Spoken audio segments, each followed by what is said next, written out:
c'est prouvé, c'est une révolution scientifique aussi grande que la découverte de l'atome. Vraiment étonnant, parce que nous-mêmes, on n'y croyait pas trop. On commence l'expérience, on demande de s'allonger, d'essayer de sortir de son corps. Je vois le curseur qui affiche -5, et ça va jusqu'à -45 grammes. On va graviter là-dessus, de comprendre ce qui est prouvé, ce qui n'est pas prouvé. Quels sont les éléments qui discréditent en fait ces explications? J'ai fait un doctorat en biologie moléculaire. Je suis partie faire la suite de mes études à l'université de Berkeley en Californie. J'ai décidé de créer une structure pour étudier ces phénomènes hors normes de la conscience. En fait, le problème, comme c'est pas vérifiable, le mythomane est mis au même niveau que celui qui ne l'est pas. Le substrat même de l'univers, de la réalité, c'est la conscience. Donc c'est un renversement total de perspective par rapport à notre modèle matérialiste. Que se passe-t-il biologiquement quand on meurt? Mais il y a des expériences qui ont été faites où on peut communiquer avec une personne qui est dans le coma. Comment se fait-il, par exemple, que ces travaux-là n'aient pas été acceptés? On tient un protocole qui démontre qu'il y a quelque chose, et ça doit être publié. Pour quelle raison? Et ce qu'il m'a dit, c'est « Non mais tu te rends compte, si c'est vrai, mais jamais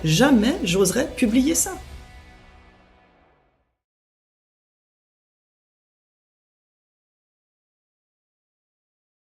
Bon alors Sylvie, ma première question, j'ai envie de rentrer directement dans le vif du sujet, celui de la conscience, parce que il crée des débats parfois houleux dans la communauté scientifique et en dehors de la communauté scientifique. Il est aujourd'hui, on n'a pas réussi à démontrer comment des mouvements chimiques, des électrons dans les synapses, tout ce qui peut se passer d'un point de vue physique, on n'a pas réussi à comprendre comment ça génère de la pensée, de la conscience. Et donc, on a un petit peu deux camps. Celui qui pense que la matière produit que le cerveau produit la conscience, et de l'autre côté, le camp de ceux qui pensent que le cerveau est un réceptacle à la conscience et que la conscience existe en supra, en fait. Ma toute première question par rapport à ça, on va graviter là-dessus, on va essayer de comprendre ce qui est prouvé, ce qui est pas prouvé, ce qu'on arrive à faire, à déterminer. Déjà, est-ce que on sait d'un point de vue scientifique où se situe, dans quelle partie du cerveau à peu près, il y a un lien avec la conscience? Est-ce que c'est l'ensemble du cerveau qui peut amener à de la conscience, ou est-ce qu'il y a des zones spécifiques qu'on a remarquées avec des expériences scientifiques par exemple?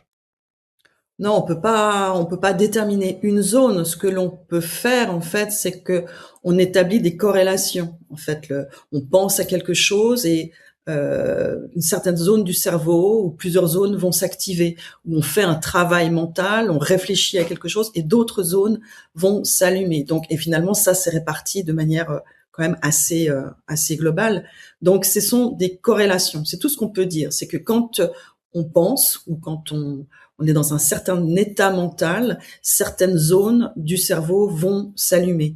Par exemple, quand on est de manière assez intéressante, les personnes qui sont en méditation profonde, il y a beaucoup d'études qui ont été réalisées là-dessus. Là, c'est tout d'un coup l'ensemble du cerveau qui va fonctionner d'une manière particulière, on va dire. Je vais essayer de pas employer de termes trop techniques, mais on voit qu'il y a une espèce comme une uniformisation de l'activité du cerveau. Donc, on voit qu'elle fluctue, en fait. Tout ce qu'on peut voir, c'est que cette activité du cerveau fluctue en fonction de nos états mentaux et nos états de conscience. D'accord. Est-ce qu'il existe, alors vous travaillez spécifiquement justement sur des recherches là-dessus, on vous a connu avec Nicolas Fraisse, les expériences, les tests que vous avez fait avec Nicolas Fraisse, que j'ai reçu ici il y a quelques semaines. Est-ce qu'il y a aujourd'hui beaucoup d'expertise, de cabinets scientifiques, de recherche dans le monde entier qui essayent d'avoir des protocoles pour prouver des compétences paranormales, pour prouver que justement cette conscience elle est produite en dehors du cerveau. Comment ça se passe en fait? Alors, il y en a. Je peux pas vous dire combien il y en a, mais c'est sûr que c'est pas dominant. C'est-à-dire que la recherche mainstream dans neurosciences n'étudie pas, n'essaye pas de mettre en place des protocoles pour montrer que la conscience n'est pas dans le cerveau.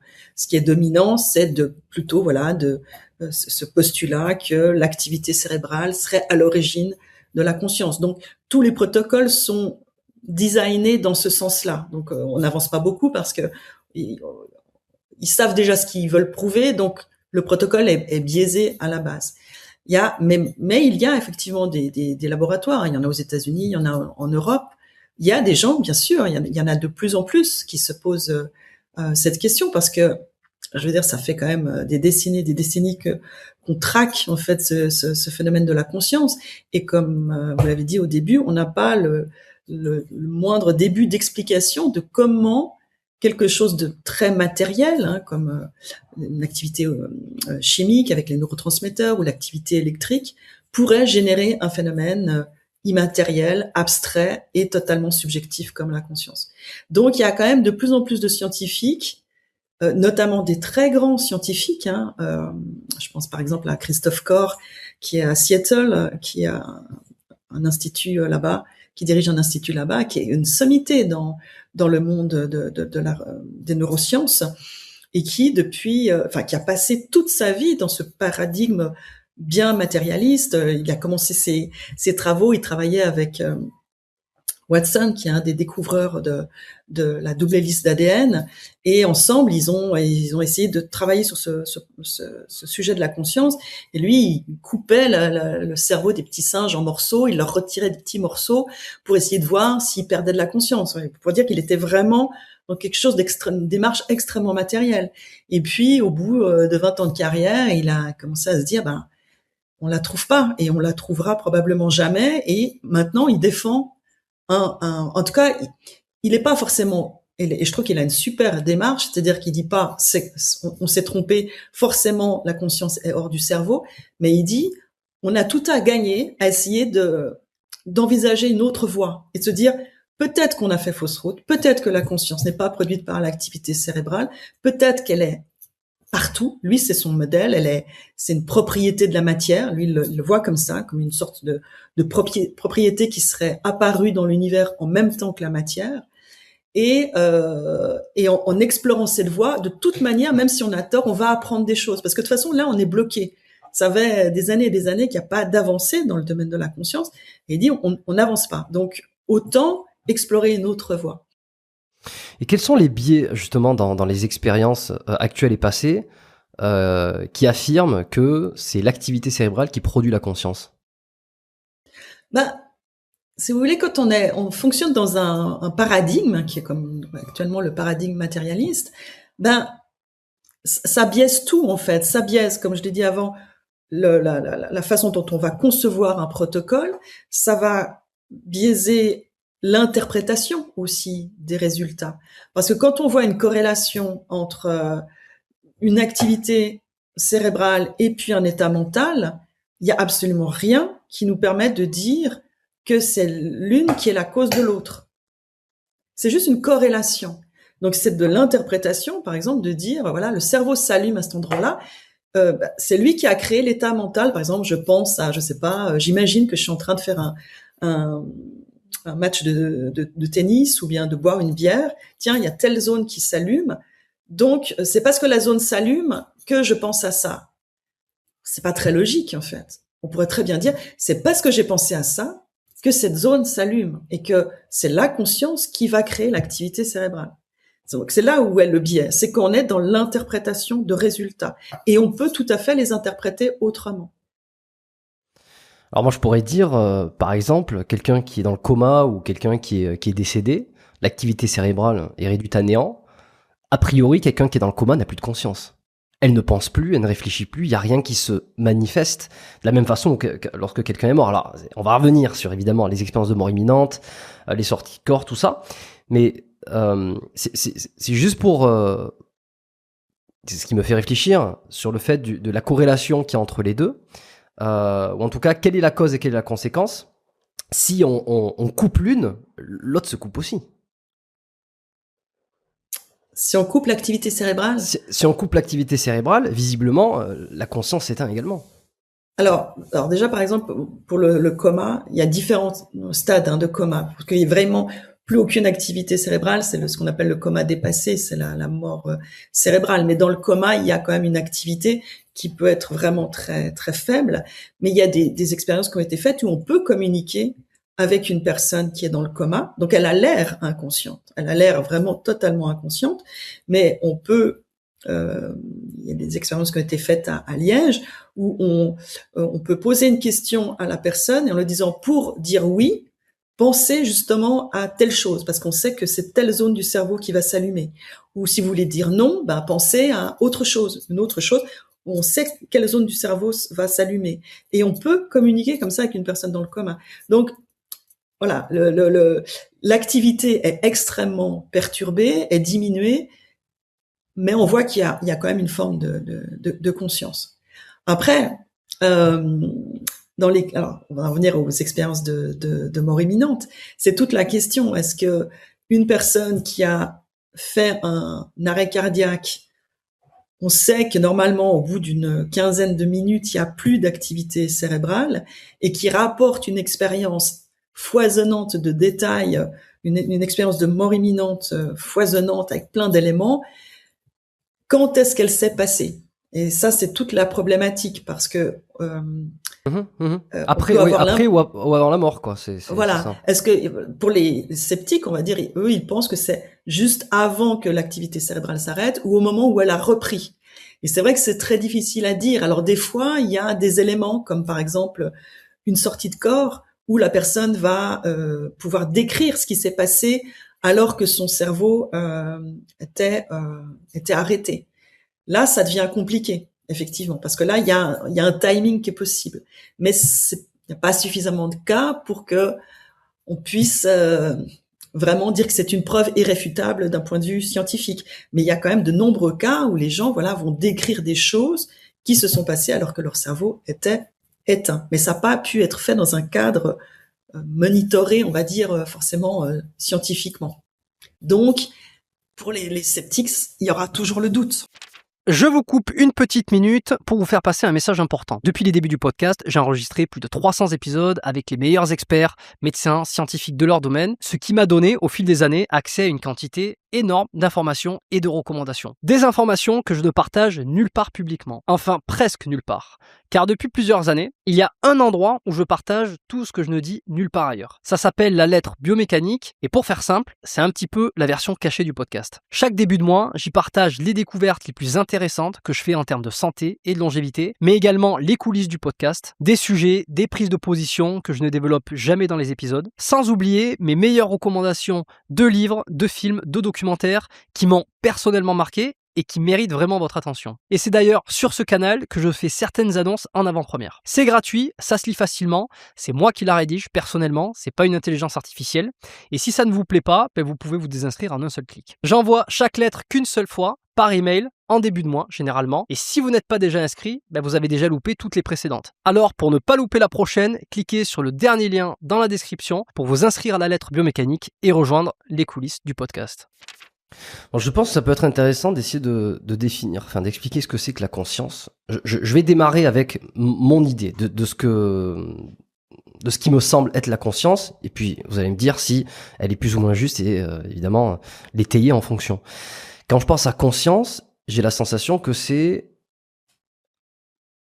voilà, une pensée, du savoir, comme si c'était l'ensemble de toutes mes expériences passées, qui avaient un lien aussi avec la mémoire, avec les connexions que j'ai fait dans les différentes aires de mon cerveau, et voilà, qui produit une pensée, une idée, mais tout ça bâti en fait sur l'ensemble du savoir accumulé, quand j'ai du savoir intellectuel, du savoir physique, du savoir coordinateur, du savoir cognitif, etc.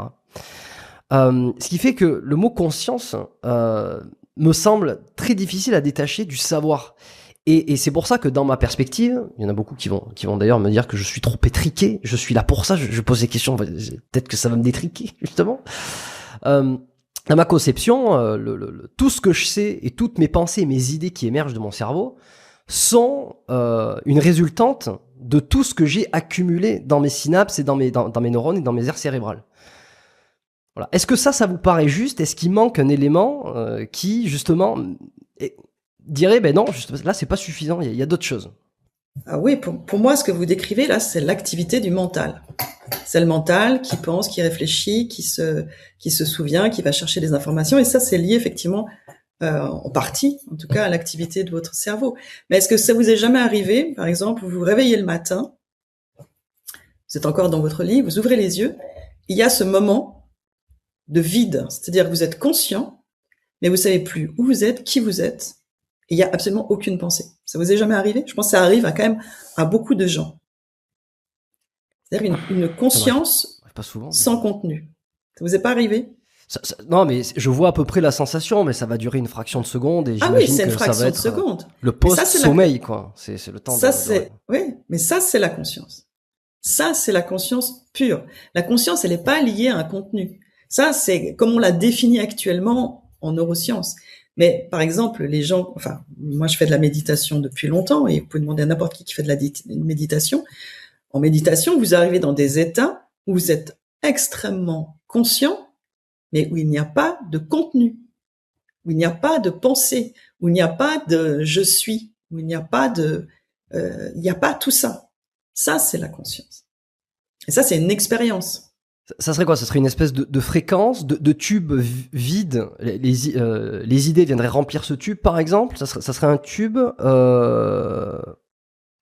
Cette métaphore, ça semble, c'est bon ou pas? Un tube, non, moi je vois pas ça comme un tube. Je vois ça comme tout en fait. Si vous voulez, c'est plutôt notre mental qui vient obscurcir ça. C'est comme un écran lumineux, la conscience, et puis mais qui est vide. Et puis le mental, lui, il va venir projeter des choses là-dessus. Il va venir projeter des pensées, des réflexions, des angoisses, des peurs, et il va l'obscurcir. Et la majorité du temps, notre conscience, on n'est pas conscient de cet état-là, qui est en nous, qui est en chacun de nous en fait, et qui est la conscience, la conscience, on va dire. Ok, alors cette conscience, pour savoir si elle existe ou pas, parce que est-ce qu'il y a un moyen de la mesurer? On peut mesurer des idées, on peut mesurer de l'activité cérébrale. Est-ce que cette conscience, qui est une espèce de panneau comme ça, lumineux à 3D, moyen de le mesurer? Justement, on peut pas la mesurer. C'est là où on voit bien qu'il y a un problème. C'est qu'avec nos instruments, on peut pas la mesurer. Il y a même des expériences qui ont été faites, je me rappelle, je ne sais plus comment s'appelait ce scientifique, avec des moines en méditation profonde. Il a mesuré ce qu'on appelle le potentiel évoqué auditif. C'est-à-dire que même si vous êtes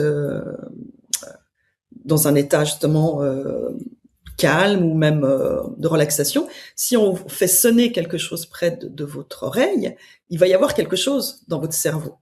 Il va se passer quelque chose. S'il n'y a pas ces potentiels évoqués, c'est la mort cérébrale. C'est comme ça qu'on définit, un des critères pour définir la mort. C'est qu'il n'y a plus d'activité, il n'y a plus de réaction à des stimuli extérieurs. Eh bien, des moines chevronnés, des vrais de vrais, on va dire, en méditation profonde, vous pouvez faire sonner tout ce que vous voulez près de leur oreille. Il n'y a pas de potentiel évoqué. Ils sont pas morts. On peut pas dire ils sont pas conscients. Ils sont extrêmement conscients. Alors, comment on explique ça? On n'explique pas en science. On n'explique pas. La conscience, elle est au-delà du cerveau. Le mental, oui, toutes nos pensées. Voilà. Mais la conscience, elle existe au-delà du cerveau. Alors, si la conscience existe au-delà du cerveau, alors déjà, dans un premier temps, avant qu'on aille sur cette hypothèse-là, quelles sont aujourd'hui les preuves qu'on a, qui semblent irréfutables, qui vont dans cette... qui approuvent cette théorie, ce théorème, cette hypothèse, pardon, qui approuve cette hypothèse?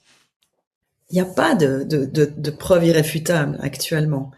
C'est tout le problème. Et je ne sais même pas si on en aura un jour, parce que, comme je viens de le dire, c'est quelque chose qu'on ne sait pas mesurer, cette conscience, ce niveau de conscience, on ne sait pas le mesurer, on n'a pas les outils pour, et on est dans un paradigme qui fonctionne uniquement sur la matière.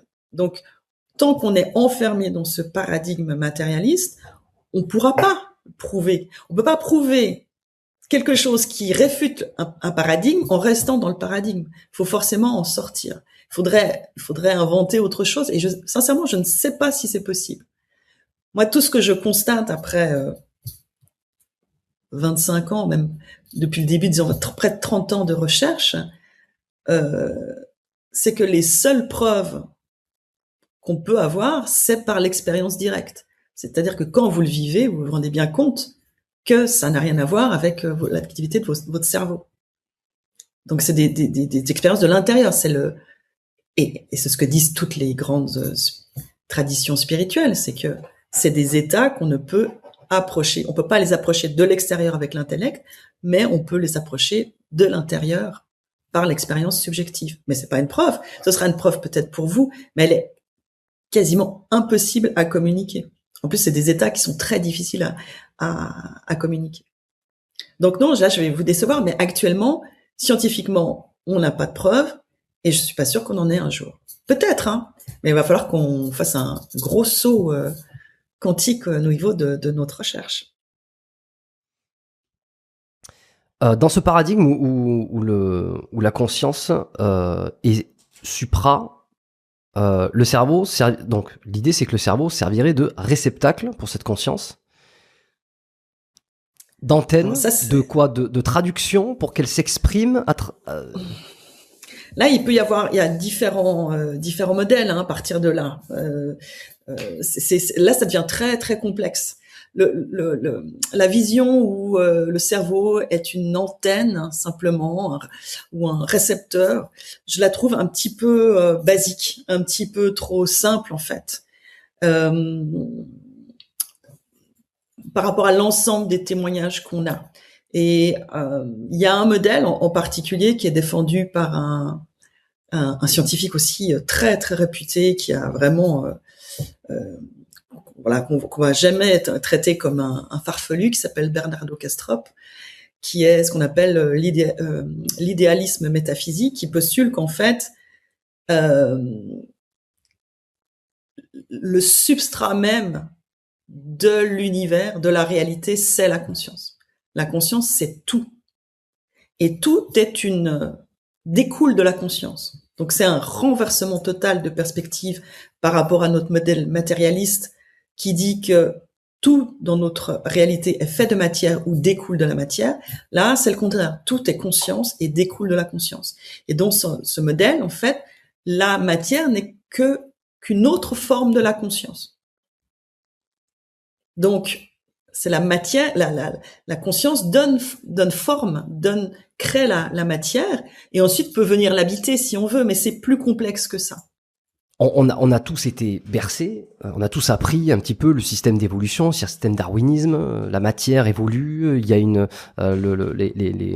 les plus intelligents survivent, il y a une espèce, la matière progresse avec la matière, et tout organe en fait a une utilité pour la survie. Et en fait, quand on réfléchit dans ce paradigme-là, que la conscience est tout et qu'elle crée la matière, finalement, on se pose la question, à quoi sert la matière et pour quelles raisons il y a eu une telle évolution, il y a une telle complexité architecturale dans la matière, si la conscience est maître de tout. Et il y a quelque chose où j'ai l'impression de ne pas saisir le sens. Le sens, je crois qu'il y a ça, c'est la grande question, mais je veux dire, pourquoi on existe déjà? C'est quoi le sens de cet univers? Pourquoi il y a quelque chose? Pourquoi ça aboutit à la vie? Pourquoi il y a ça, c'est des questions qui nous dépassent, hein. Je veux dire, et de nouveau, je vous renverrai à ça, c'est que les réponses, certains pensent avoir eu les réponses à ces grandes questions, mais justement à travers des expériences qui sont des expériences de transcendance où on accède à cette fusion au tout et où là, ils ont des réponses, mais malheureusement ils reviennent pas avec. Mais sinon c'est au-delà de nos capacités. Moi je peux pas vous dire pourquoi la matière a eu besoin de se sophistiquer autant, pourquoi la conscience a amené à ça. Après, on entre dans des explications, mais là, on s'éloigne vraiment de la science. Ça devient des explications spirituelles où la conscience et ça vaut ce que ça vaut. Moi, je pense que le problème, c'est que l'homme a besoin de trouver un sens. Si ça se trouve, il n'y a pas de sens. À l'échelle de cette conscience universelle, si ça se trouve, il n'y a pas de sens. Les choses sont comme ça et il y a un processus qui s'est mis en route de cette manière-là. Après, si on cherche un sens, certaines personnes pensent que la conscience, en étant une, peut pas être consciente d'elle-même, et que c'est un processus qui lui a permis de se diversifier, de se multiplier pour pouvoir se regarder elle-même et faire l'expérience d'elle-même. Voilà. Et là, on entre dans quelque chose qui est complètement improuvable. Moi, j'essaye de rester dans ce que vous voulez, en fait. C'est des explications plus ou moins scientifiques, et par rapport au sens, on n'a pas d'explication. Et moi, c'est bien ça qui m'a frustrée pendant mes études, c'est que moi, je me suis tournée vers la science en espérant que je trouverais des réponses à toutes ces grandes questions existentielles. Et en fait, la science, elle n'a pas les moyens. La science essaye d'expliquer comment les choses marchent, mais pas pourquoi elles marchent comme ça. Pourquoi elles se sont passées comme ça. Qu'est-ce qui empêcherait la science, justement, alors sur cette histoire de conscience et de matière conscience, effectivement, j'imagine que ça peut être plus compliqué que juste comme ça. Mais sur tout ce qui est expérience de mort imminente ou les sorties de corps, aujourd'hui, il semble y avoir quand même beaucoup de personnes qui ont des capacités paranormales. Je pense à Nicolas Fraisse, mais il y en a plein. Si on regarde, il y en a beaucoup qui donnent des retours, qui donnent des interviews, qui donnent leurs expériences passées, etc.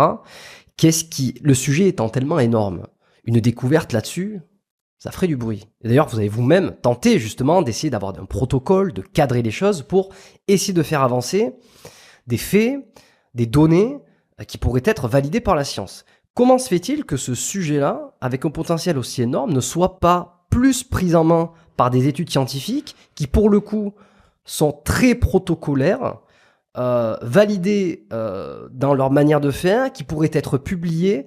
Comment se fait-il aujourd'hui que dans les magazines scientifiques, il n'y ait pas de publication sur ces choses-là, comme si, finalement, comme vous le dites, c'est un pan qui n'est pas étudié. Mais si c'est si énorme et qu'il y a tellement de questions, pour quelle raison c'est pas plus étudié?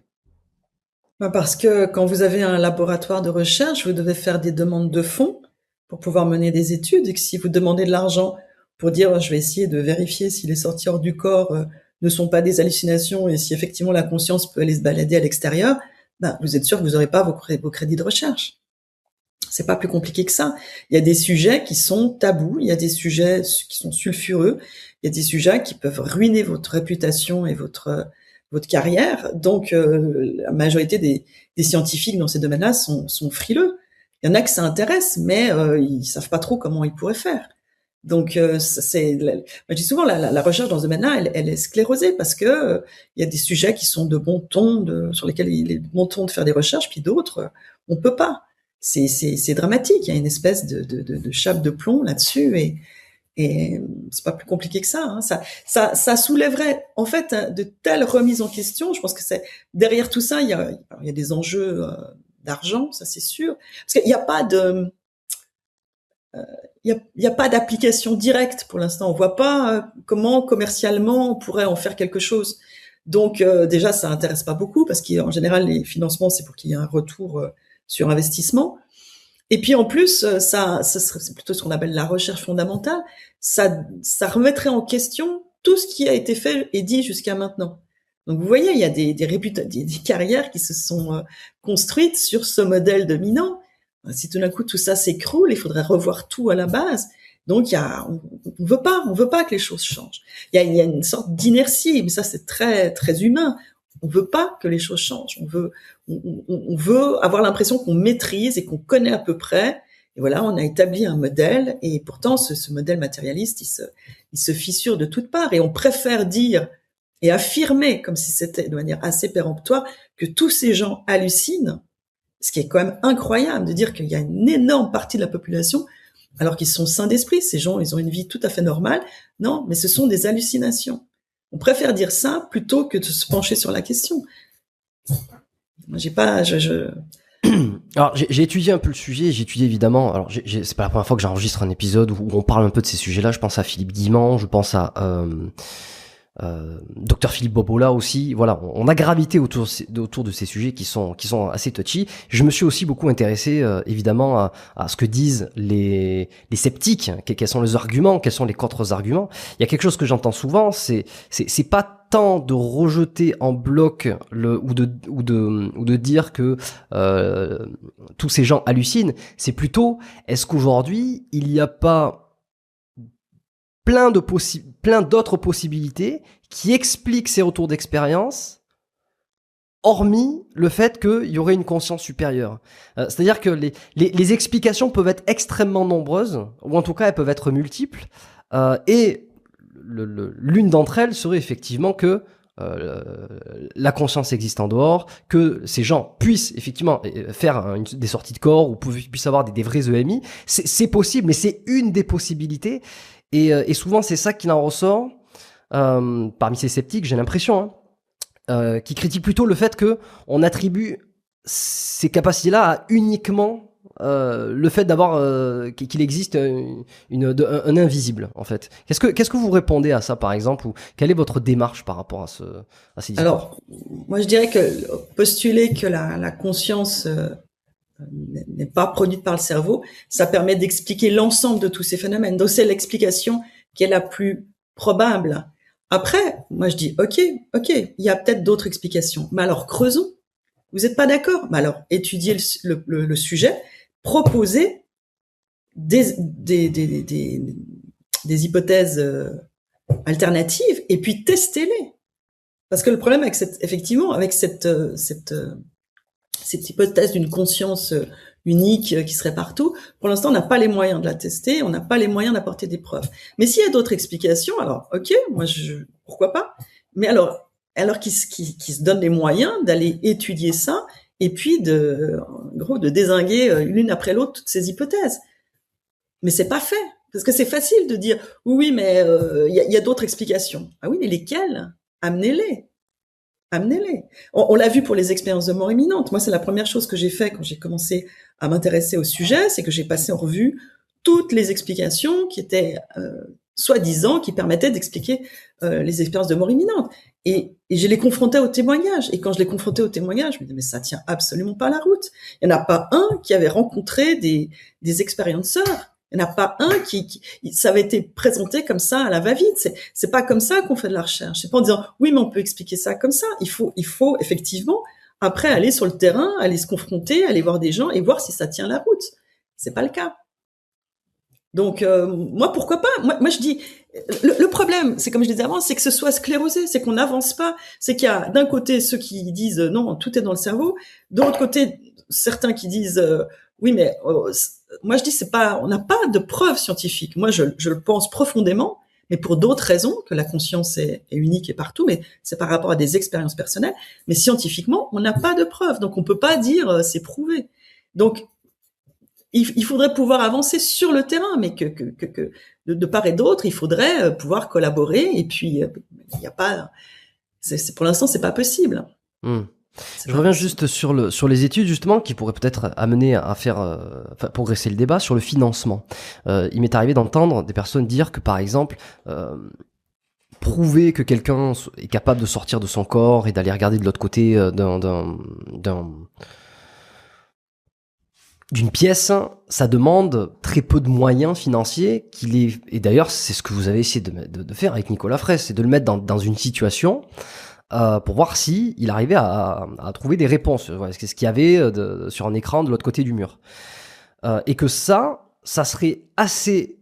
Alors, c'est pour ça, moi, je veux vous entendre là-dessus, je veux avoir votre réponse là-dessus. Que ça serait pas très cher, finalement, de le mettre en place. Quelques enveloppes, une pièce, un détachement, un double aveugle, peut-être, je sais pas, des caméras, un huissier, quelque chose comme ça.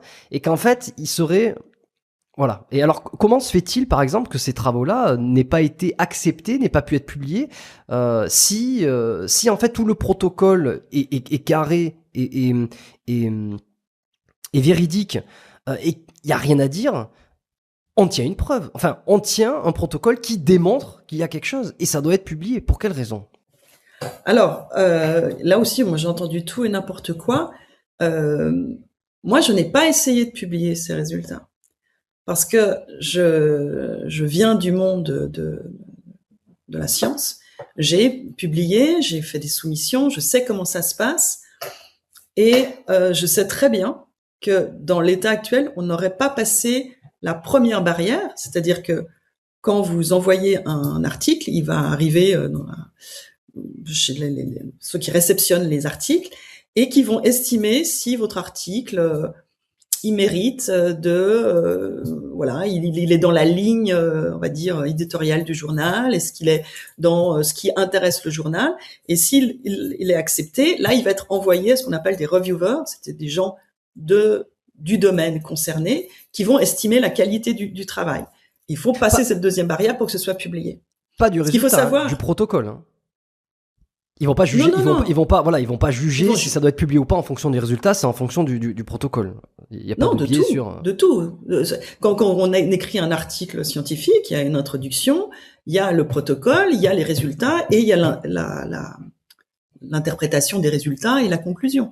Donc vous écrivez un article, vous devez l'écrire déjà en fonction du journal, hein, ça c'est différent, vous devez le remanier si c'est un autre journal, donc il faut déjà s'adapter un peu au journal. Ces journaux, ils reçoivent des centaines et des centaines d'articles par mois sur lesquels ils vont prendre une poignée. Ok. Donc déjà, de toute manière, déjà c'est difficile. Les gens ils pensent qu'on publie comme ça. C'est difficile de publier parce qu'il y a beaucoup d'articles. Il y en a très peu qui sont choisis. Et souvent, maintenant il y a des journaux qui demandent il faut les payer pour pouvoir publier, ce qui est une aberration. Et il faut souvent avoir des soutiens dans le milieu. Des soutiens, ça devient un peu politique. Donc ça, c'est pour tout le monde. Et nous, on est un organisme complètement indépendant que personne ne connaît. On est rattaché à aucune université. On n'est pas rattaché au milieu académique. On arrive avec une étude qui va à l'encontre de tout ce qui est dit. On a fait ça dans notre coin avec des résultats qui suggèrent que la conscience, elle est capable de faire des trucs qu'on estime qu'elle n'est pas capable de faire. Mais comment? Mais c'est une bombe. Mais cette bombe, elle va passer à la poubelle. Et ça, j'en ai parlé avec plein d'amis scientifiques et je suis pas la seule à le dire. Je sais très bien qu'on n'aurait pas passé cette première. Moi, je vais pas gaspiller du temps, mais c'est du travail. C'est compliqué, comme je l'ai dit. Puis après, on est refusé dans un article, dans un journal. Il faut remodeler tout pour aller dans un autre journal. Et je sais très bien, et ça, chaque fois que je l'ai dit en interview, j'ai eu des scientifiques en dessous qui ont dit « vous avez tellement raison, on sait très bien comment ça se passe, etc. » Donc, je n'invente pas. Je sais que il faut, on est des outsiders, on est marginal. Donc, moi, je me dis, je vais pas aller au casse-pipe. Donc, moi, ce que je voulais, c'était inviter des scientifiques connus, reconnus, de certains labos en neurosciences, leur montrer qu'ils le voient de leurs propres yeux et ensuite leur dire « Ok, vous êtes convaincus? Alors, soit vous nous aidez à publier, soit on publie ensemble. » Et le problème, c'est que on a eu ces coupures de budget, on n'a plus d'argent. La fondation qui nous soutenait arrivait au bout, il n'y avait plus d'argent et qu'on a dû arrêter. Et à un moment, moi je dis tout est perdu. Et puis finalement, je dis plutôt que ce soit perdu, on va écrire ce livre. Ce sera un peu un pavé dans la mare, en espérant que ça va susciter l'intérêt d'autres chercheurs. Je ne sais pas si vous l'avez lu le livre. Mais par exemple, on raconte un truc qui est quand même assez dingue et qui en raconte long sur les milieux scientifiques. Voyage aux confins de la conscience. Hein. Voilà, voyage aux confins de la conscience. À un moment, on a fait des tests, des électroencéphalogrammes sur Nicolas à l'université avec deux neuroscientifiques qui étaient deux départements différents. Et puis donc on demandait à Nicolas d'essayer de sortir de son corps, puis eux mesuraient ce qui se passait dans son cerveau. Puis nous on s'est dit en même temps ce serait bien qu'on puisse valider par quelque chose.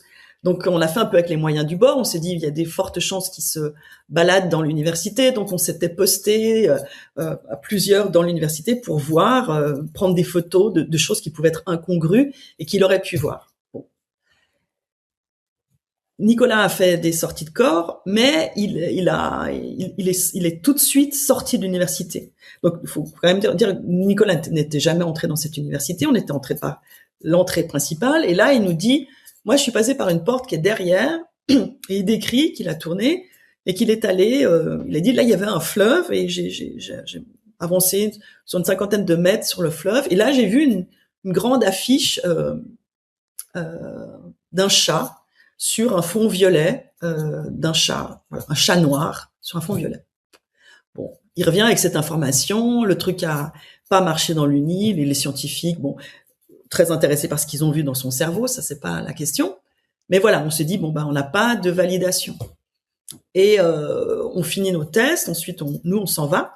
Et un des scientifiques en partant, va chercher son scooter, et lui, il doit passer par derrière. Donc, il passe par derrière, il prend cette fameuse route qui arrive sur le quai au bord du fleuve, et là, il tourne, et il voit tout d'un coup cette affiche, cette immense affiche.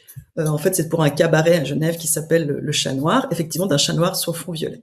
Et lui, ça l'a énormément, parce que lui, il était très sceptique, ça l'a complètement secoué cette histoire.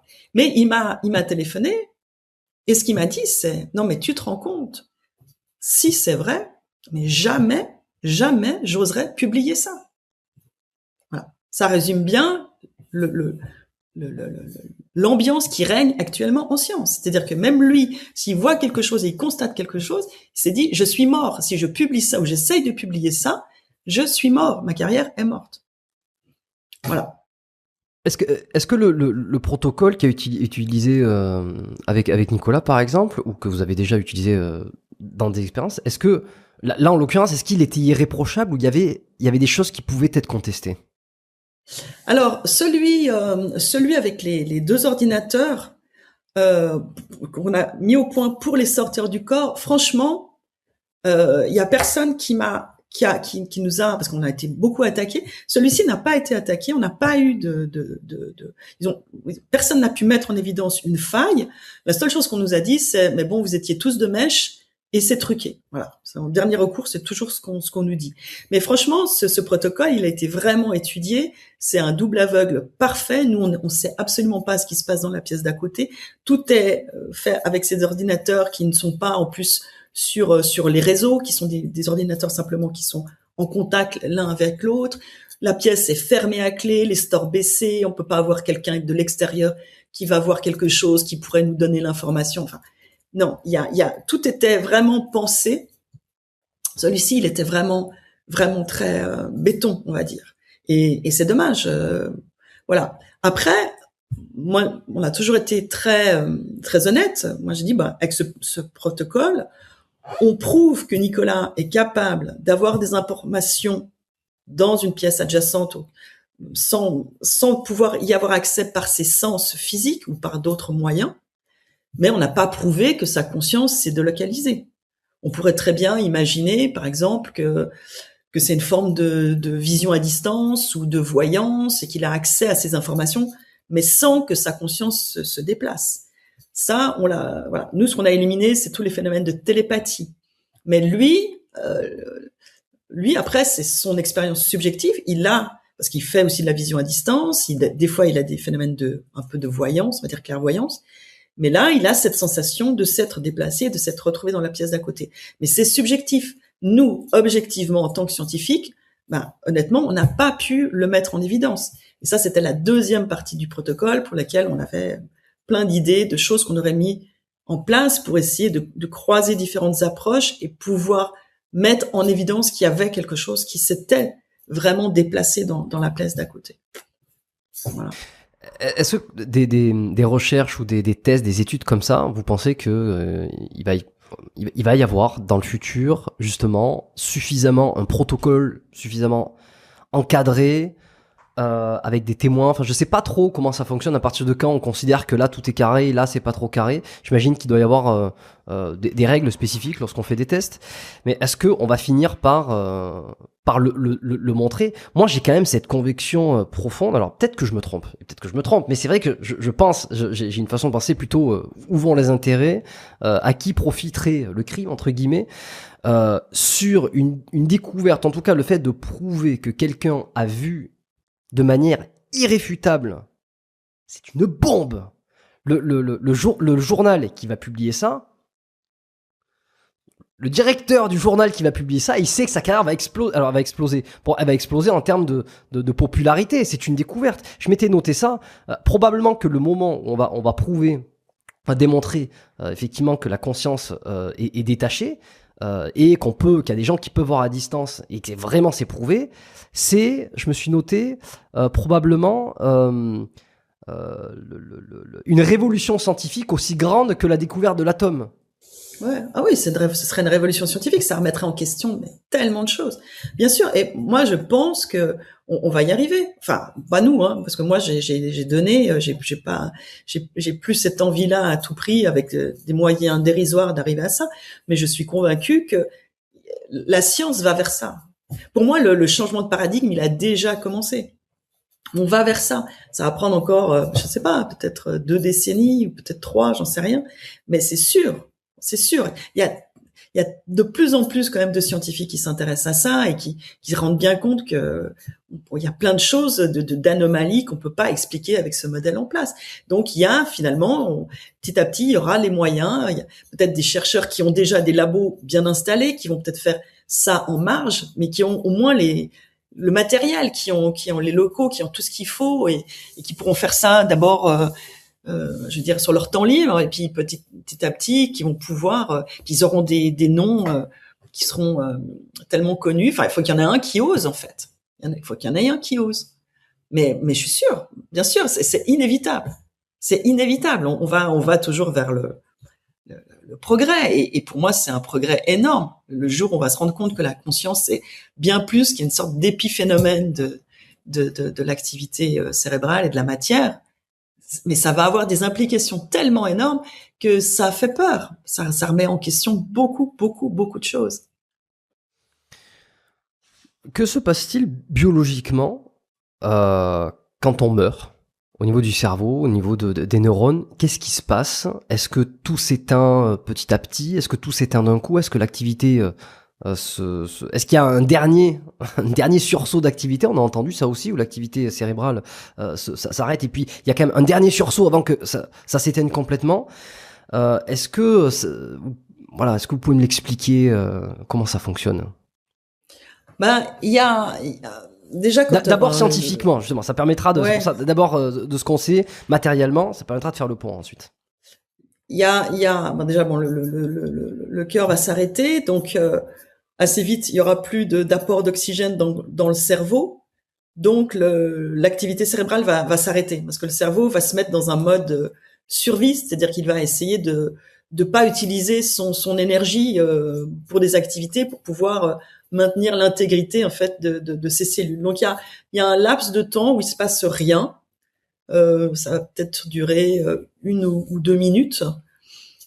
Ouais, 2 minutes, je crois. Et puis après, ce qu'on a mesuré, alors ça c'est des choses qui sont relativement assez récentes, qui ont été faites sur des personnes qui étaient on peut dire en mort cérébrale en fait, et qu'on a accompagné vraiment jusqu'à la fin, où on s'est rendu compte qu'effectivement il va se passer quelque chose dans le cerveau. Il y a un moment où en fait c'est assez compliqué, je voudrais pas entrer dans des termes techniques, mais les neurones vont retenir en fait certains ions, c'est des particules chargées, pour maintenir ce qu'on appelle le potentiel de membrane en fait, qui est importante pour la transmission électrique des messages. Et puis il y a un moment où il y a une cellule qui va tout relâcher, et ça va faire une espèce de réaction en chaîne, et tous les neurones en fait vont relâcher tout aussi leurs molécules, leurs particules chargées, et ça va créer une espèce d'onde avec des pics d'activité, une sorte comme un pic d'activité avant que ça s'éteigne. Donc ça commence à un endroit ou peut-être à plusieurs endroits. Donc on voit d'abord une activité très forte, mais ensuite après les neurones, ils ont tout relâché en fait. Donc leur potentiel d'action est à 0. Ils sont plus capables de transmettre aucune information, ils peuvent plus rien faire, et donc là l'activité s'arrête. Et alors c'est là où il y a des questions qui se posent, parce qu'à un moment on s'est dit alors voilà, c'est ça, c'est là que, mais en fait on sait pas quand vraiment ça devient irréversible, parce qu'il suffit qu'on remette certaines conditions dans le cerveau, et des fois l'activité peut quand même se restaurer. Il y a toujours ce seuil à partir duquel c'est irréversible qu'on n'arrive pas à déterminer. Et ça c'est un modèle qu'on a fait avec quelques personnes, hein, donc à mon avis on va encore en apprendre pas mal de choses à ce niveau-là. On peut pas dire, tiens, à partir de cette dernière vague d'impulsion, au bout de 5 secondes, pile poil, là il y a la mort et puis c'est irréversible, quoi. On n'a pas ce délai Non, universel. moi je trouve que ça soulève pas mal de questions. Alors il y a des gens qui ont dit bah voilà, ça explique les expériences de mort imminente. Les expériences de mort imminente, ce serait dans ce pic en fait. Mais et puis alors ça joue pas parce que je veux dire il y a des gens là visiblement ben il y a des gens qu'on va réanimer après 2-3 minutes, mais il y a des gens qu'on va réanimer après 15, 30 minutes, après 1 heure. Il y a des gens qui sont revenus à eux après une NDE. Ils étaient déjà à la morgue, je veux dire. Ça faisait plusieurs heures après. Alors là, on se dit, mais c'est passé quoi dans leur cerveau? Cette onde de la mort, visiblement, elle n'était pas passée. Enfin, en fait, de nouveau, ça soulève plus de questions qu'autre chose. Et on se rend compte qu'en fait, on sait absolument pas ce que c'est la mort. Et ce seuil, il est pas défini. Il est absolument pas défini. On peut pas. En plus, c'est sur quelques cas, de nouveau, on peut pas faire de généralité. Voilà. Et je pense que on voit bien, il y a des témoignages qui contredisent totalement ça. Et c'est pas seulement des témoignages, puisque ça a été quand même les médecins ont bien vu que les gens sont revenus à eux alors qu'on les avait déclarés morts. Bon. Donc ça veut dire qu'il y avait plus rien. Et ce qui est assez curieux aussi, c'est que toutes les cellules ne meurent pas. Là, vous parlez des cellules neuronales, mais les cellules du corps, elles sont toutes variées et elles ne meurent pas toutes en même temps. Il y en a certains qui vont mourir plus vite que d'autres, et il y en a certains qui vont mourir très très lentement. On pense forcément aux cellules des ongles ou des cheveux qui continuent à produire. Alors ça c'est une de ces légendes. C'est pas vrai qu'en fait les ongles, non, c'est juste en fait que comme il y a une espèce de déshydratation qui va se faire, les tissus se rétractent. Et comme ils se rétractent, on a l'impression que les ongles ont poussé, que les cheveux, ouais. Ça c'est, en tout cas, c'est ce que j'ai lu récemment, c'est que c'est pas vrai, en fait, cette histoire-là. Mais par contre, oui, ça c'est curieux, ça. Ça, ouais. pour le coup. Ouais. Alors, je sais pas si c'est vrai aussi, mais en tout cas, c'est une information à vérifier. Il faudrait demander à un médecin légiste si c'est, moi, je l'ai pas fait. Donc, je sais pas si c'est vrai, mais j'ai entendu dire que c'était plus, un effet, enfin, une impression qu'une réalité. Mais par contre, pareil, vous voyez, la barbe, elle apparaît, mais parce que les tissus se rétractent et donc les follicules pileux apparaissent plus, voilà, des choses comme ça. Mais par contre, c'est vrai que la mort, c'est un processus. Ça, c'est certain. Les systèmes vont pas tous s'arrêter au même moment. Les organes ne vont pas s'arrêter au même moment. Et même, on a remarqué qu'il y avait certains gènes qui pouvaient être encore activés une fois que la mort a été déclarée. Donc, c'est pour ça qu'on faut définir la mort clinique avec l'arrêt du cœur, la mort cérébrale. Mais après ça, il y a une mort physiologique avec les fonctions qui vont s'arrêter les unes après les autres. Et puis après, il y a la mort cellulaire. Et ça, c'est encore quelque chose. Donc, c'est un processus qui va prendre de nombreuses heures. Et c'est vrai et même des fois, certainement 24 heures ou plus. Donc, on sait pas, c'est toujours ce truc où, à partir de quand c'est irréversible. Et ça, visiblement, ça dépend des cas. Et on a un peu l'impression que les gens, justement, en tout cas, qui font des expériences de mort imminente, ils sont dans une zone où ils peuvent revenir. Ils sont justement, c'était pas décidé encore, et ils ont pu revenir. Et puis ils ont des pensées, ils ont des informations, ils ont des mémoires, enfin une mémoire d'avoir vécu quelque chose. Et tout l'enjeu est de savoir si ce qu'ils ont vécu s'est passé après une mort, et donc dans ce cas-là est en dehors complet du matériel. Et puis ils reviennent et ils ont apporté ce qui était non matériel dans ce matériel. Donc là c'est comme s'ils ont apporté quelque chose d'ailleurs. Ou alors si tout ça s'est passé dans le matériel. C'est ça l'enjeu en fait. C'est sûr. Oui, mais si ça s'est passé dans le matériel, alors c'est toujours la même chose. Nous, c'est pour ça qu'on a voulu faire cette étude sur les sorties hors du corps. C'est que dans cette expérience de mort imminente, c'est vrai, la quasi-totalité de l'expérience, on peut pas la distinguer d'un rêve ou d'une hallucination, et on pourrait très bien se dire, c'est lié malgré tout à l'activité du cerveau. et juste avant qu'elle s'arrête ou au moment où elle reprend, etc. Mais cette phase de décorporation où des gens vous rapportent ce qui s'est passé à l'autre bout de l'hôpital ou dans la salle d'attente ou chez eux, et là, je veux dire, nous on a des dizaines et des dizaines, voire des centaines de témoignages et qui sont venus par le personnel soignant qui nous ont dit, ou même des médecins qui nous ont dit, moi là, je n'ai pas les moyens d'expliquer comment cette personne a pu me décrire la discussion que j'ai eue avec ma collègue à l'autre bout du couloir, alors que la personne était en mort clinique. Donc là, ça soulève des questions. Le problème, c'est qu'on peut pas étudier ça sur l'instant, hein, pour des raisons évidentes. Donc nous, on a eu cette envie de passer par les sorties du corps en disant, bon bah, ce phénomène de décorporation, on peut aussi le vivre sans mort imminente. Donc, essayons de voir ce qu'il en est en laboratoire. Mmh. En fait, le souci, c'est la vérification. Finalement, là, si on parle juste de ces expériences de mort imminente, donc qui sont passées dans des cadres où on peut pas vérifier, ben c'est justement qu'on peut pas les vérifier. Il y a tout un faisceau d'indices, enfin, de témoignages, de récits qui montrent qu'il y a. Je le dis, je veux dire, j'ai ma posture un peu neutralité, mais je vois bien qu'il y a des choses qui sont très bizarres. Il y a des choses on n'arrive pas à expliquer, qui sont très louches, qui vont dire mais en fait, in fine, pour qu'on puisse dire ça existe scientifiquement, en tout cas dans le modèle actuel scientifique, qu'on puisse dire tout ça existe, il faudrait pouvoir que ça soit vérifiable. Et sauf que on le vérifie pas, on peut pas le vérifier. C'est du témoignage, c'est du récit. Quelqu'un a vu ce qui s'est passé de l'autre bout.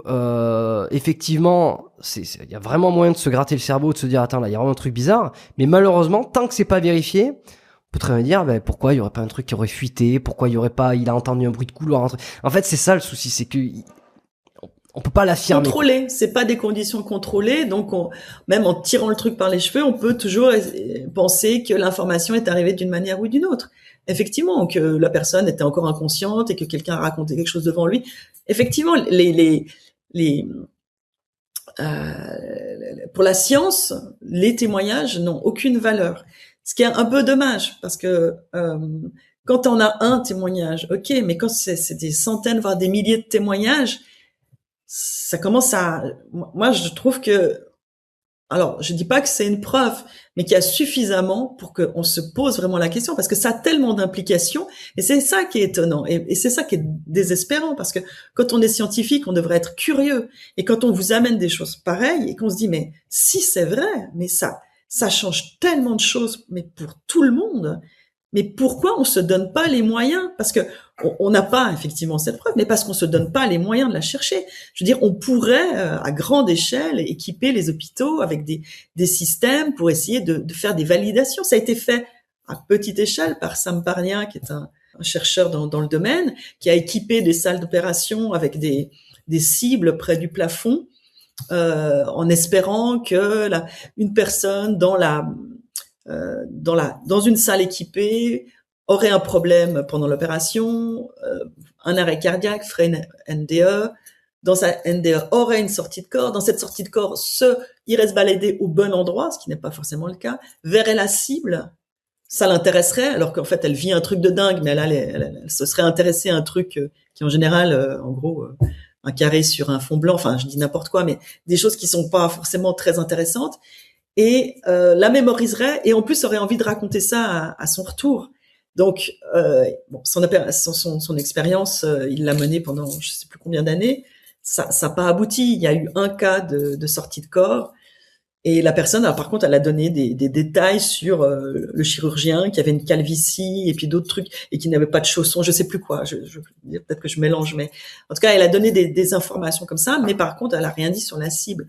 Mais si on faisait ça à très grande échelle, si on se dit bon, allez, maintenant il y a un truc bizarre, alors ça devient une espèce de protocole qui est en place partout, et puis au fil du temps, il y a bien une fois où il devrait se passer quelque chose.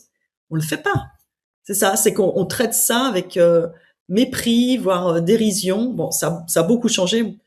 Moi, depuis que l'Institut existe, depuis plus de 25 ans, heureusement, les mentalités ont changé, mais on se donne toujours pas les moyens d'essayer d'avoir cette fameuse preuve. Parce que là, c'est de nouveau. En plus, si on y arrivait une fois, on dirait ouais, mais c'est pas suffisant. Ok, alors en plus, il faudrait que ce soit reproductible, etc., etc. Donc ça demande des moyens. Et si les gens qui ont les moyens et l'argent ne le font pas, ben c'est compliqué. Sur les récits communs qu'ont eu les gens qui justement ont vécu des expériences de mort imminente, il y a souvent la lumière, le bien-être, le relâchement, se sentir presque bien, presque ne pas vouloir revenir dans le monde matériel. Il y a aussi ce qu'on retrouve, la vision tunnel, les proches. Voilà. Certains d'ailleurs sceptiques disent on a toute une liste de choses comme ça, mais c'est jamais tout le monde qui voit tout le temps la même chose. C'est par-ci par-là, des choses comme ça. Donc en fait, on a pris un petit peu le tout et puis on a combiné l'ensemble comme ça pour faire un espèce de récit. Pour vous, non, ça a été fait. Alors, je voudrais quand même dire que ça a été fait assez sérieusement. Ça, c'est les études d'un psychologue américain qui s'appelle Kenneth Ring, qui a quand même étudié des centaines et des centaines de témoignages et qui a essayé de faire un schéma type de l'expérience qu'on retrouve quasiment toujours, mais en disant bien qu'effectivement, on n'a pas forcément toutes les étapes et que voilà. Donc, et que selon les régions du monde aussi, ça, il y a des variantes. Mais quand même, je veux dire, il y a un schéma commun et après, il n'y a pas deux expériences identiques. Ça, c'est vrai. Mais parce que, heureusement, moi, je dirais, c'est plutôt rassurant. C'est un des arguments qui va plutôt à l'encontre de, il se passe vraiment quelque chose. C'est que si c'était complètement stéréotypé, on pourrait dire, alors, il y a une chaîne d'événements dans le cerveau qui est stéréotypée et qui est à l'origine du phénomène. Le fait qu'en même temps, ça varie, c'est pas forcément quelque chose qui va à l'encontre de la véracité du phénomène. Hein. Alors sur ces schémas communs, là pour le coup, on peut entre guillemets, on peut pas le vérifier ça parce que c'est de l'ordre du subjectif, de ce qui est raconté, de ce qui a été vécu. Quelqu'un qui arrive à voir en dehors la tête du chirurgien ou quoi, ça peut se vérifier factuellement, mais ça pour le coup, ça peut pas se vérifier factuellement. On ne peut que croire. Les explications scientifiques par rapport à ça ou des explications matérielles ont pu être par exemple le manque d'oxygène qui crée donc on en a parlé, des hallucinations dans le cerveau, des décharges de sérotonine, de activation du système limbique. Bon, j'ai vu plusieurs choses comme ça. Également, la vision tunnel possiblement serait donc à l'arrêt du flux sanguin au niveau des rétines, ce qui provoquerait, mais du coup pour ça, chez tout le monde, cette sensation d'effet tunnel. Pour quelles raisons, vous, là, les éléments que j'ai cités, par exemple, ça tiendrait pas, ou ça, quels sont les éléments qui discréditent en fait ces explications pour ces expériences? C'est assez facile. Par exemple, le manque d'oxygène. Il y a beaucoup d'expériences qui se produisent alors que le cerveau n'est pas en manque d'oxygène. C'est-à-dire que la mort clinique, donc l'arrêt du cœur, c'est comme ça qu'on a défini les expériences à la base. Mais après, par la suite, on s'est rendu compte qu'il y a des gens, par exemple, qui sont dans le coma ou qui sont dans un moment d'inconscience associé avec, je sais pas, un choc septique, anaphylactique, alors qu'il y a une condition physiologique quand même assez grave, mais où il n'y a pas d'arrêt cardiaque. Et le cerveau n'est absolument pas en souffrance, il ne manque pas d'oxygène. Et les expériences sont indistinguables. Après, on a vu même qu'il y a des personnes qui, un gros choc, des fois, il n'y a même pas d'atteinte physique. Ça peut être un gros choc psychologique, ça peut être, je sais pas, là, on apprend le décès de quelqu'un ou une rupture affective ou alors on pense qu'on va mourir, c'est-à-dire on fait une chute en montagne, en fait on tombe miraculeusement sur quelque chose qui amortit la chute. Dans tous ces cas, il y a des expériences, mais qui sont identiques aux expériences de mort imminente, mais vraiment. Mais il n'y a pas d'arrêt cardiaque, il n'y a pas de manque d'oxygène, donc ça joue pas. Il y a même des gens qui font des expériences comme ça alors qu'elles sont tranquillement assises dans leur salon ou en train de marcher dans la nature et qui font une NDE. C'est beaucoup plus rare, on en parle moins, mais ça existe. Nous, on en a plein des témoignages comme ça. Donc là, manque d'oxygène, non, ça marche pas. La deuxième, ce que vous avez évoqué, c'est le relâchement d'une substance, on va dire endogène, sérotonine ou autre, mais relâchement de quelque chose, d'un neurotransmetteur ou d'autre chose dans le cerveau qui va produire l'expérience. Alors là, c'est simple aussi, c'est que quand il y a quelque chose, une substance qui est relâchée dans le cerveau, il y a quelque chose qu'on appelle la demi-vie. C'est-à-dire que la substance, elle va être active un certain temps et ensuite elle va être dégradée. L'organisme va la dégrader, il ne faut pas qu'elle soit active tout le temps. Et ça prend un certain nombre d'heures. La demi-vie, c'est le temps qu'il faut pour qu'il y ait plus que 50% active. Donc, par exemple, on a parlé des endorphines. Souvent, on dit ouais, c'est un relâchement massif d'endorphines.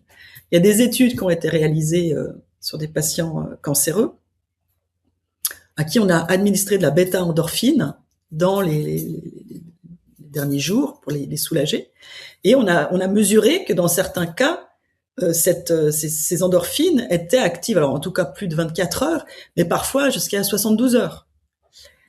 Or, les témoignages de NDE, et donc ça c'est valable pour tout ce qui serait relâchement de substances endogènes, les gens peuvent être réanimés au bout de 30 secondes, 45 secondes, il y a des témoignages comme ça, 1 minute, et tout s'arrête, il n'y a plus rien de magique, de fantastique, elles retrouvent leur douleur, elles retrouvent leur mal-être, tout s'arrête, il n'y a pas du tout d'état euphorique, rien. Elles se retrouvent dans l'état dans lequel elles étaient avant, avec toutes leurs sensations physiques. Et ça ne s'explique pas avec ces modèles-là. Tout simple. Le troisième, c'est l'effet tunnel. Bon, ça, c'est lié au cortex visuel, où il y a beaucoup plus de cellules qui sont liées au centre de notre champ de vision qu'à la périphérie. Donc, on dit que voilà, enfin ce que le modèle dit, c'est qu'en fait, quand il y a un manque d'oxygène, normalement les cellules, il y a un phénomène d'inhibition, c'est-à-dire que quand on est dans le noir, on doit pas voir quelque chose. Donc, les cellules ont toujours un niveau d'activité basale, et là, en fait, elles s'inhibent les unes et les autres pour qu'il n'y ait pas de signal visuel. Et quand il y aurait un manque d'oxygène, eh bien, cette inhibition diminuerait, il y aurait un phénomène de désinhibition, et donc il y a des cellules qui commenceraient à donner des signaux lumineux au niveau du cortex visuel, et comme il y en a plus qui correspondent au centre de notre champ visuel, on commencerait à avoir un point lumineux qui grossirait au fur et à mesure jusqu'à occuper tout le champ.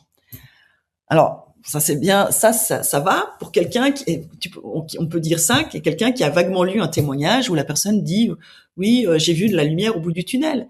Mais il y a très peu de cas comme ça. En général, déjà le tunnel, il a pas vraiment de lumière, il a pas vraiment de parois, il est pas vraiment gris. La personne, elle dit, j'ai avancé dedans, puis finalement j'ai reculé, ou j'ai regardé la lumière, puis je me suis retournée, j'ai vu mon corps. Et puis, des fois, c'est un escalier, donc c'est pas du tout cette sensation.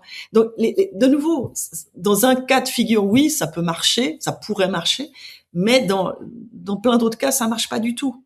Et donc, c'est que ça montre toujours que c'est les gens qui ont proposé ces hypothèses, ils ont pas pris la peine d'étudier les témoignages. Ils se sont pas intéressés aux témoignages. Donc non, ça ne joue pas non plus. Ça ne joue pas non plus. L'histoire des 21 grammes, est-ce qu'on en entend toujours parler ? C'était un des éléments qui était utilisé pour expliquer que possiblement c'était le poids de l'âme. Un corps pèserait 21 grammes de moins une fois qu'il est mort. Et que c'est l'âme qui part et qui pèserait 21 grammes. Ça aurait été complètement débunké, puisque ces 21 grammes pourraient potentiellement correspondre à des gaz qui se libéreraient du corps. Où c'est qu'on en est sur ces explications-là ? Ça serait ça ? Ça n'a pas été refait, donc c'est juste... si, ça a été refait, je crois. Là, vous faites référence à des expériences qui avaient été menées au début du siècle passé par un médecin qui s'appelait McDougall, et qui avait... pesé en fait, il avait mis les lits sur des balances pour des personnes qui allaient mourir, et puis il avait, je crois qu'il a fait 6 cas, il y en a pas beaucoup, hein. Puis on a retenu 21 grammes, mais en fait il avait des valeurs qui étaient différentes, une fois 34, une fois 14, une fois 40, enfin c'était des valeurs différentes. Et puis je sais pas pourquoi on s'est fixé sur le 21 grammes, mais de là est partie un peu cette légende urbaine comme quoi l'âme pèserait 21 grammes. Ou la conscience, après, ça dépend, ça pourrait être la conscience du coup aussi, voilà. Oui, voilà, l'âme, ça c'est à l'époque on disait l'âme, mais l'âme, qu'est-ce que la ou la conscience, mais comme la conscience est immatérielle, c'est quand même difficile à expliquer. Et puis ça a été, je crois, quelque chose qui a été, en tout cas des tests qui ont été faits, je crois, sur des animaux en laboratoire, où on a montré effectivement que si on pesait, mais en mettant une cloche pour qu'effectivement empêcher l'éventuel que des gaz se dispersent, eh bien on n'avait plus cette différence de poids. Voilà. Donc, mais ça a été fait, voilà, 1 ou 2 fois, c'est pareil, c'est pas des études. Je sais pas si on peut vraiment en conclure quelque chose. On peut pas vraiment quelque chose. Mais c'est vrai que nous, ça nous a suffisamment. On s'est dit, c'est drôle. Enfin, c'est drôle. S'il y a une chance que nous, on a vraiment cet esprit curieux. C'est-à-dire que moi, j'aimerais quand même tenir à dire un truc, c'est j'ai jamais fait mes recherches pour faire forcément avancer la recherche en général ou pour publier ou dans un esprit carriériste. Moi, j'ai toujours fait mes recherches pour répondre à mes questions. Moi, c'est ça qui m'a toujours motivée, c'est que j'avais des questionnements et j'avais envie d'avoir des réponses. Donc, c'est sûr, par exemple, l'histoire de peser des Nicolas quand il était en sortie de corps, ça peut paraître très loufoque et je sais bien qu'on aurait pu être raillé par rapport à ça. Mais moi, je m'en fiche parce que je me dis, mais s'il y a une chance que ce soit possible, autant le vérifier, quoi. Ça vaut la peine. C'est pas compliqué on a dû quand même trouver la somme pour acheter une balance de très haute précision, qui mesurait des différences de 5 grammes. Et on a fait ce test avec Nicolas. Donc déjà, il a fallu l'habituer parce que chaque fois qu'on amenait quelque chose de nouveau dans le protocole et qu'on changeait un petit peu la façon de faire, lui, il fallait qu'il s'habitue, donc ça marchait plus.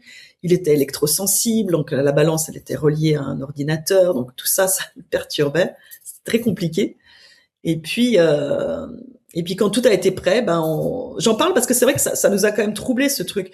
On a fait une dizaine 10 tests, je crois. 10 ou 11, quelque chose comme ça. Et donc, on demandait à Nicolas de s'allonger, d'essayer de sortir de son corps, toujours par ses propres moyens. Et nous, donc, l'ordinateur retranscrivait donc des mesures toutes les 10 secondes. On avait une mesure, ce qui était mesuré. Donc, ça restait 0, 0, 0, 0. Et on voyait ça défilait sur l'écran, tout était enregistré. Et on a fait les 9 premiers tests. Il se passait rien, on était toujours à 0. Et au bout de, je sais pas, un quart d'heure, 20 minutes, Nicolas revenait à lui, puis on lui disait qu'est-ce qui s'est passé, et puis il nous disait j'ai pas réussi à sortir de mon corps, une fois de plus, j'ai pas réussi. Bon. Et la 10e fois, il s'est passé un truc vraiment étonnant, parce que nous-mêmes, franchement, on n'y croyait pas trop, parce qu'on se disait justement la conscience c'est quelque chose d'immatériel, et Nicolas, on avait vraiment l'impression que ça devrait pas marcher, donc on n'était pas trop étonnés par ces résultats. Et donc au 10e essai, on commence l'expérience et tout d'un coup, au bout de quelques minutes, je vois le curseur qui affiche -5 grammes, -10, -15. On se dit waouh. Et puis ça revient à 0. Un petit peu plus tard, ça recommence. -5, -10, -15. Et ça revient à 0. Et ça fait ça 3 fois. Et la 4e fois, donc le tout, ça a duré 20-25 minutes. La 4e fois, on voit le curseur qui descend jusqu'à -15, -20, 25, 30, et ça va jusqu'à -45 grammes. Et là, ça s'arrête. Et ça reste à -45 grammes. Donc là, franchement, on était, en plus c'est énorme, -45 grammes. On était vraiment étonnés. Et au bout d'un certain temps, Nicolas revient à lui et le curseur reste à -45 grammes. On se dit il y a un bug quelque part, il est là, c'est absolument pas logique. Et donc on dit rien à Nicolas et on lui demande simplement qu'il nous décrive ce qui s'est passé. Et c'est là que c'est étonnant parce que Nicolas nous dit cette fois j'ai réussi, mais c'était quand même laborieux. Donc 3 fois je suis sortie, mais c'est comme si je pouvais pas aller très loin et je suis revenue. Je suis repartie, je suis revenue. Et il a dit, ça m'arrive jamais, mais là, j'arrivais, parce que d'habitude, Nicolas, il sort et tout de suite, il se retrouve dans un autre endroit. Et puis seulement la 4e fois, comme d'habitude, je suis sortie et là, tout de suite, je me suis retrouvée à Lyon, je crois, chez son compagnon, ou chez ses parents, comme toujours les endroits où il va en général. Et pendant qu'il nous raconte tout ça, moi, je vois le curseur de la balance qui redescend très progressivement. -40, -30, -20. Et j'attends, et ça revient à 0. sur, de nouveau, je sais pas, le temps de la discussion qui a duré, je sais pas, peut-être 20 minutes. Et alors là, je trouve ça très bizarre. Et du coup, à ce moment-là, donc Nicolas nous a tout raconté, on lui raconte ce qui s'est passé. Et cette histoire de curseur qui revient progressivement, alors ça c'est son explication. Moi je dis on peut absolument rien conclure avec cette étude parce que c'est un cas et voilà. Mais c'est troublant et on aurait voulu recommencer. C'est que lui nous a dit que ça l'étonnait pas parce que en général quand il part loin comme ça, quand il revient, il a cette sensation qu'il n'est pas complètement là, que c'est comme s'il doit se redensifier progressivement. Il y a quelque chose qui va se réunir, se réunifier dans son corps, et que ça prend un certain temps, et que pour lui, en tout cas, ça cadre assez bien avec ce qu'on a observé les 3 premières fois où il part pas loin, et puis la 4e. Voilà. Mais voilà, moi je dis ça parce que je trouve que ce serait intéressant que d'autres le tentent, mais après, alors malheureusement, on a voulu le refaire. Alors Nicolas, là, il voulait tellement que ça marche qu'il a pas, ce jour-là, il a pas pu en refaire. Et puis après, voilà, c'est là que ça a commencé. Il y a eu toute cette période où on a eu ces problèmes d'argent. Et puis bon, on n'a pas pu refaire en fait. On a toujours cette balance, mais on n'a pas pu le refaire. Et mais c'est vrai que ça nous a troublés parce que si la conscience est quelque chose d'immatériel, on voit pas comment elle peut être pesée. Donc la seule explication, et là on retombe sur des choses qui sont plus, on va dire, de l'ordre de l'ésotérisme, qui est décrit justement dans toutes les traditions ésotériques, c'est l'existence de corps subtils. C'est-à-dire que le corps humain serait fait de l'emboîtement de différents corps qui vont en général jusqu'à 7, mais même chez les Grecs, on en parlait, eux ils en dénombraient 12. Et il y aurait un premier corps qui serait le corps éthérique, qui serait un corps très lié qui pourrait justement pas se décaler beaucoup du corps physique parce qu'il serait très lié au corps physique. Puis après il y aurait ce fameux corps astral qui lui pourrait aller beaucoup plus loin. Mais ces corps en fait seraient faits d'une matière différente, d'une matière beaucoup plus subtile, comme une forme d'énergie peut-être moins dense que la matière. Et que la conscience, en fait, elle changerait de support. Elle serait dans notre corps physique, où il y aurait tous les corps, puis elle pourrait en sortir, associée avec différents corps. Et quand on serait, par exemple, dans le corps astral, on aurait accès à cette dimension de l'astral, qui est une fréquence qui correspond à ce corps-là, à la fréquence de ce corps-là, etc. Donc, voilà. La seule manière d'expliquer ce résultat, ce serait de dire qu'effectivement, là, la conscience, et ce qui correspond au témoignage, parce que nous, on a plein de témoignages. Les gens, Nicolas est un cas particulier. Ça va. Il a une façon de vivre ses sorties du corps. On n'en a pas beaucoup d'autres qui les vivent comme lui. Lui, il a cette sensation quand même qu'il y a quelque chose qui sort de lui, mais après, tout de suite, ça ressemble plus à une expansion de conscience. C'est-à-dire, il est ailleurs. Il est dans un autre lieu où il n'est plus lui. Il est le lieu. Comme une sorte d'expansion de sa conscience à un lieu donné. Donc c'est un truc très particulier. Mais la majorité des témoignages qu'on a, les gens ont la sensation vraiment que quelque chose sort et peuvent même des fois le voir, ce corps, comme quelque chose avec une légère luminosité ou quelque chose d'un peu bleuté. Donc, et le voit comme un corps physique. Donc ça correspond assez bien au témoignage. Et ça permettrait d'expliquer ce qu'on a mesuré là. Mais voilà, c'est très très préliminaire et scientifiquement, on peut absolument rien. Voilà, c'est pas une preuve de quoi que ce soit, ça c'est certain. Sur le nombre de témoignages et de récits que vous avez pu avoir, parce que j'imagine que comme vous avez les mains dedans, les mains dans le cambouis, tout le monde doit s'adresser à vous. Les emails, bon, pas facile de faire le tri forcément entre ceux qui vivent vraiment des choses, ceux qui pensent les avoir vécues, ceux qui essayent de prendre un peu l'attention. J'imagine quand même que dans ce milieu, on peut s'imaginer qu'il y a nombre de personnes qui essayent de venir prendre l'attention en racontant. En fait, le problème, c'est que comme c'est pas vérifiable, le mythomane est mis au même niveau que celui qui ne l'est pas. C'est ça le souci, en fait. Oui, alors nous, on a vu tellement de gens. Je veux dire, nous, c'est des milliers de témoignages qu'on a. plus de 27 ans maintenant, on arrive à les débusquer assez facilement, les mythomanes. Comment? Parce qu'il y a un moment où on le sent trop, qu'ils ont envie de nous éblouir, de nous époustoufler de nous impressionner avec ce qu'ils ont vécu. Et on pose énormément de questions. On les pousse à aller dans un degré de détail. Et les mythomanes, ils ont réponse à tout. Souvent. Étonnamment.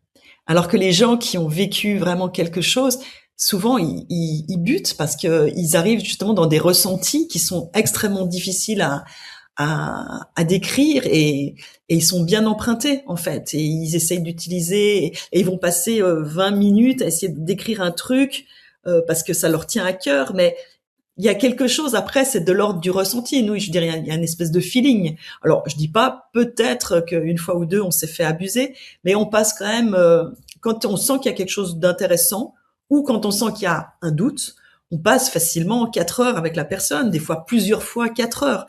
Donc, surtout les gens avec qui on a travaillé. Alors là, je peux vous dire qu'on a passé tellement de temps qu'on n'a aucun doute sur le fait qu'ils sont pas mythomanes. Après, dans tous les témoignages qu'on reçoit, bah, il y en a certains qui nous laissent dubitatifs. C'est vrai, des fois, on va pas prendre la peine de creuser. Mais quand on a la personne en face de soi, ouais, je pense qu'on sait faire assez facilement la part des choses. Entre les gens qui ont des pathologies, alors ça c'est assez facile à faire aussi, ou les gens qui simplement ont besoin d'attirer l'attention et qui ont simplement beaucoup lu. Parce que entre beaucoup lire, dans les livres, il y aura jamais autant. Nous, on a une connaissance que peu de gens ont, parce que justement, on a cette connaissance transversale. Souvent, quand les gens parlent de quelque chose, ils parlent de leur expérience. Nous, on a cette vision d'ensemble qui fait que on connaît vraiment très très bien ces phénomènes. Donc, quand quelqu'un arrive et commence à nous mélanger des trucs, on voit quand c'est cohérent ou quand c'est pas cohérent. Est-ce que parmi ceux qui ont vécu qui sont passés dans l'au-delà, dans l'après et qui sont revenus, donc expérience de mort imminente, ceux qui sont morts qui sont revenus, est-ce qu'on observe des gens qui ont, alors effectivement, changé de comportement, ça on le voit, ceux qui on va dire mettent pas les mêmes priorités dans leur nouvelle vie, c'est des choses qu'on entend souvent. Est-ce qu'on a pu vérifier, mesurer, voir avec des examens s'il y avait eu des changements biologiques, des changements de fonctionnement dans le cerveau suite à ce passage de l'autre côté, il y a ce retour. Est-ce que c'est des choses qui existent, ça, dans des archives? Alors, à ma connaissance, ça n'a pas été fait. Il y avait un gros projet qui devait se faire en 2006 auquel on m'avait demandé de participer, qui était un projet américain. Puis finalement, il n'y a pas eu de suite. Mais c'est un peu tout le problème, c'est que il y aurait beaucoup de choses qui pourraient être faites. Mais il faut savoir ce que l'on cherche, en fait. Au niveau cérébral, oui, ça pourrait peut-être être intéressant. Alors, je veux pas dire que ça n'existe pas. Peut-être que je suis pas forcément au courant, parce que j'ai un peu lâché des fois. Il y a un journal qui s'appelle le Journal of Near Death Studies qui relate beaucoup d'études. Je l'ai lu pendant des années. Maintenant, je me tiens moins au courant. S'il y a quelque chose, bon, je pense que ça n'a pas été quelque chose qui a été suffisamment spectaculaire pour qu'on le relaye vraiment, mais je dis pas que ça n'a pas été fait. C'est peut-être, voilà, là je veux pas m'avancer trop, mais c'est sûr que faut beaucoup nuancer. En tout cas, nous, ce qu'on a fait, c'est qu'on a effectivement, on a suivi beaucoup de gens qui ont vécu des expériences de mort imminente. Et on a relativisé beaucoup ce qui avait été dit. On dit voilà, que les gens reviennent transformés de leur expérience. On a un peu l'impression qu'ils reviennent tels des bienheureux du paradis. Tout est beau, tout est gentil, un peu le pays des bisounours. Et en fait, c'est pas ça. C'est beaucoup plus complexe que ça. Il y a de rares cas où les gens reviennent vraiment transformés, où ils ont changé de personnalité, où ils ont réglé des problématiques qu'ils avaient avant, voilà, même des traumas, ils les ont plus. Il y a où ça fait presque, l'expérience fait un peu comme une psychanalyse accélérée. Il y en a, mais c'est pas la majorité. La majorité des gens reviennent quand même. Alors peut-être de moins en moins, parce que maintenant on en parle beaucoup, et c'est beaucoup plus facile d'en parler et connu, mais pendant un temps, nous, les gens qu'on voyait, ils étaient bouleversés. Déjà parce que ça remettait en question toutes leurs valeurs. Souvent, c'est des gens qui n'étaient pas forcément ouverts à ça, hein. Donc ça remettait en question toute leur vision du monde, de la vie, de la mort, de la réalité. Enfin, c'était un espèce de waouh, un truc énorme à intégrer. Et puis aussi parce que ils revenaient. Alors souvent, c'est quand même des gens assez sensibles, donc ils revenaient avec une sensibilité complètement accrue. Donc ils devenaient très susceptibles, leur relation au quotidien était compliquée parce qu'ils avaient envie de parler de cette expérience, puis on les écoutait pas forcément. Des fois, ça pouvait réactiver justement des problématiques personnelles, voilà, des choses qui étaient plus ou moins enfouies, qui tout d'un coup éclataient au grand jour, ou c'est des gens qui étaient déjà pas bien avant. Et ils ont vécu quelque chose de merveilleux, puis ils retrouvent une vie qui va toujours pas. Donc, nous, on a vu quand même pas mal de personnes qui ont fait des tentatives de suicide après une expérience de mort imminente, alors que c'est un truc qui se dit pas dans ces milieux. On dit non, hein, les gens, ils reviennent, la vie, c'est sacré, etc.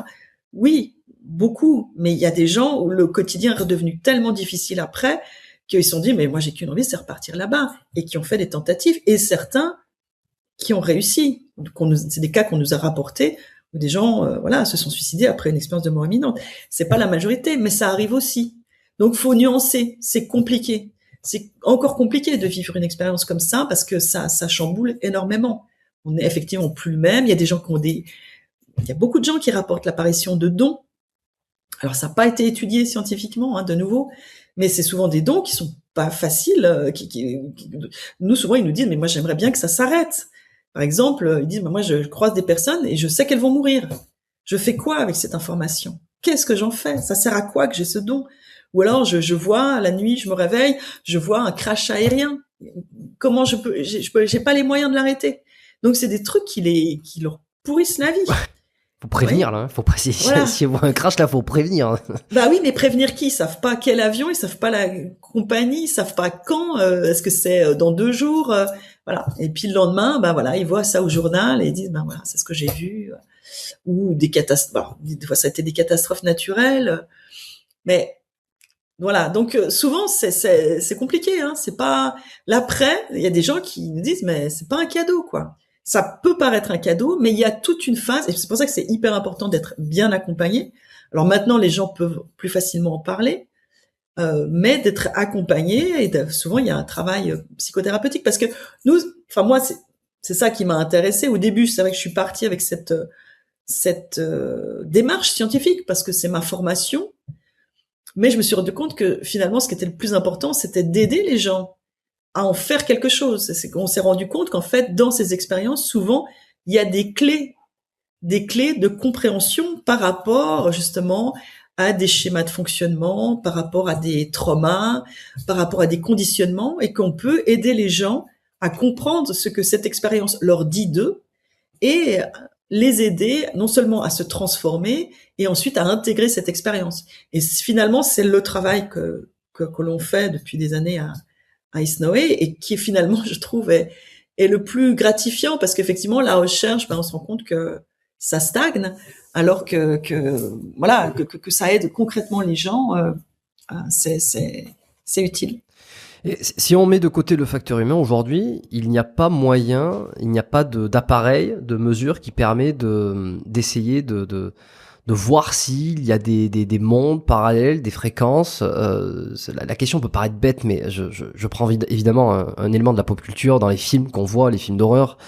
Ils sont avec des perches, avec des trucs pour mesurer. On entend un coup c'est des bruits un peu radioactifs, un coup c'est des bruits des ondes, des bruits d'écran, des choses comme ça, pour essayer en fait de capter avec les moyens matériels que l'on a des signaux, des fréquences, des bruits, peu importe, des signaux quoi, qui appartiendraient à un autre monde, une autre dimension. Ça aujourd'hui, voilà. Donc là pour le coup, on enlève le facteur humain, on essaie de se concentrer sur le signal physique, la dimension physique. Il y a rien qui est possible de faire, qui scientifiquement est validé, ou en tout cas qui apporte des éléments concrets.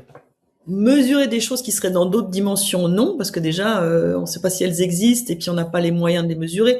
Ce qui est été fait, qui continue d'être fait, c'est plutôt d'essayer de mesurer l'interaction de ces autres dimensions dans notre monde, sur la matière de notre monde.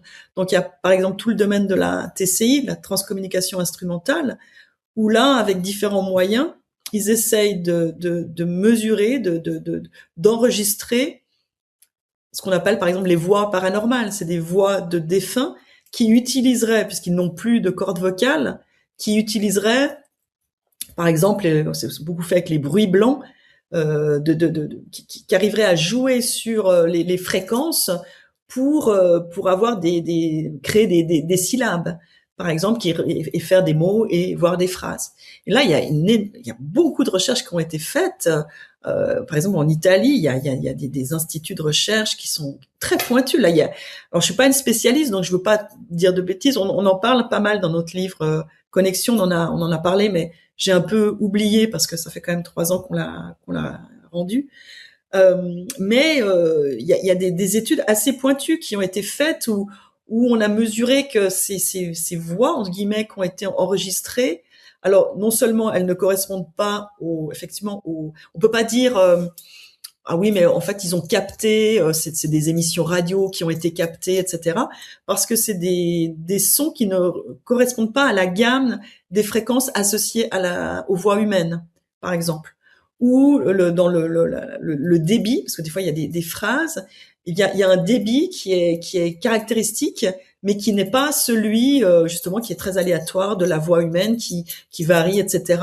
Et qui est une espèce de truc très pas stéréotypé, mais qui est voilà, il y a un pattern qu'on peut retrouver. Donc il y a ce genre d'études alors qui pareil, ça fait sourire les scientifiques, mais c'est des scientifiques très pointus qui font ce genre de choses et qui mettent en place des choses quand même assez compliquées. Et qui dit simplement, ok, essayez de nous expliquer ça autrement que par l'intervention d'une autre dimension sur la nôtre. Voilà, pour l'instant, on n'a pas d'explication. Donc, ça soulève des questions quand même assez intéressantes et ça mériterait d'être pareil, d'avoir plus de moyens. C'est aussi des gens qui font ça en marge de leur recherche avec des moyens certainement dérisoires, mais qui arrivent quand même à faire des choses intéressantes. Et là, il y a beaucoup de surrecherche quand même dans ce domaine-là. Est-ce qu'il y a moyen, je sais pas, avec des écrans, avec des lumières, avec des choses, de récupérer des particules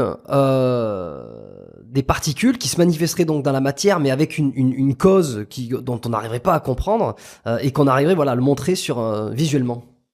Oui, alors il y a l'équivalent qui est fait sur des écrans avec pareil un bruit blanc sur un écran de télévision ou des choses comme ça où on voit effectivement on voit des visages apparaître.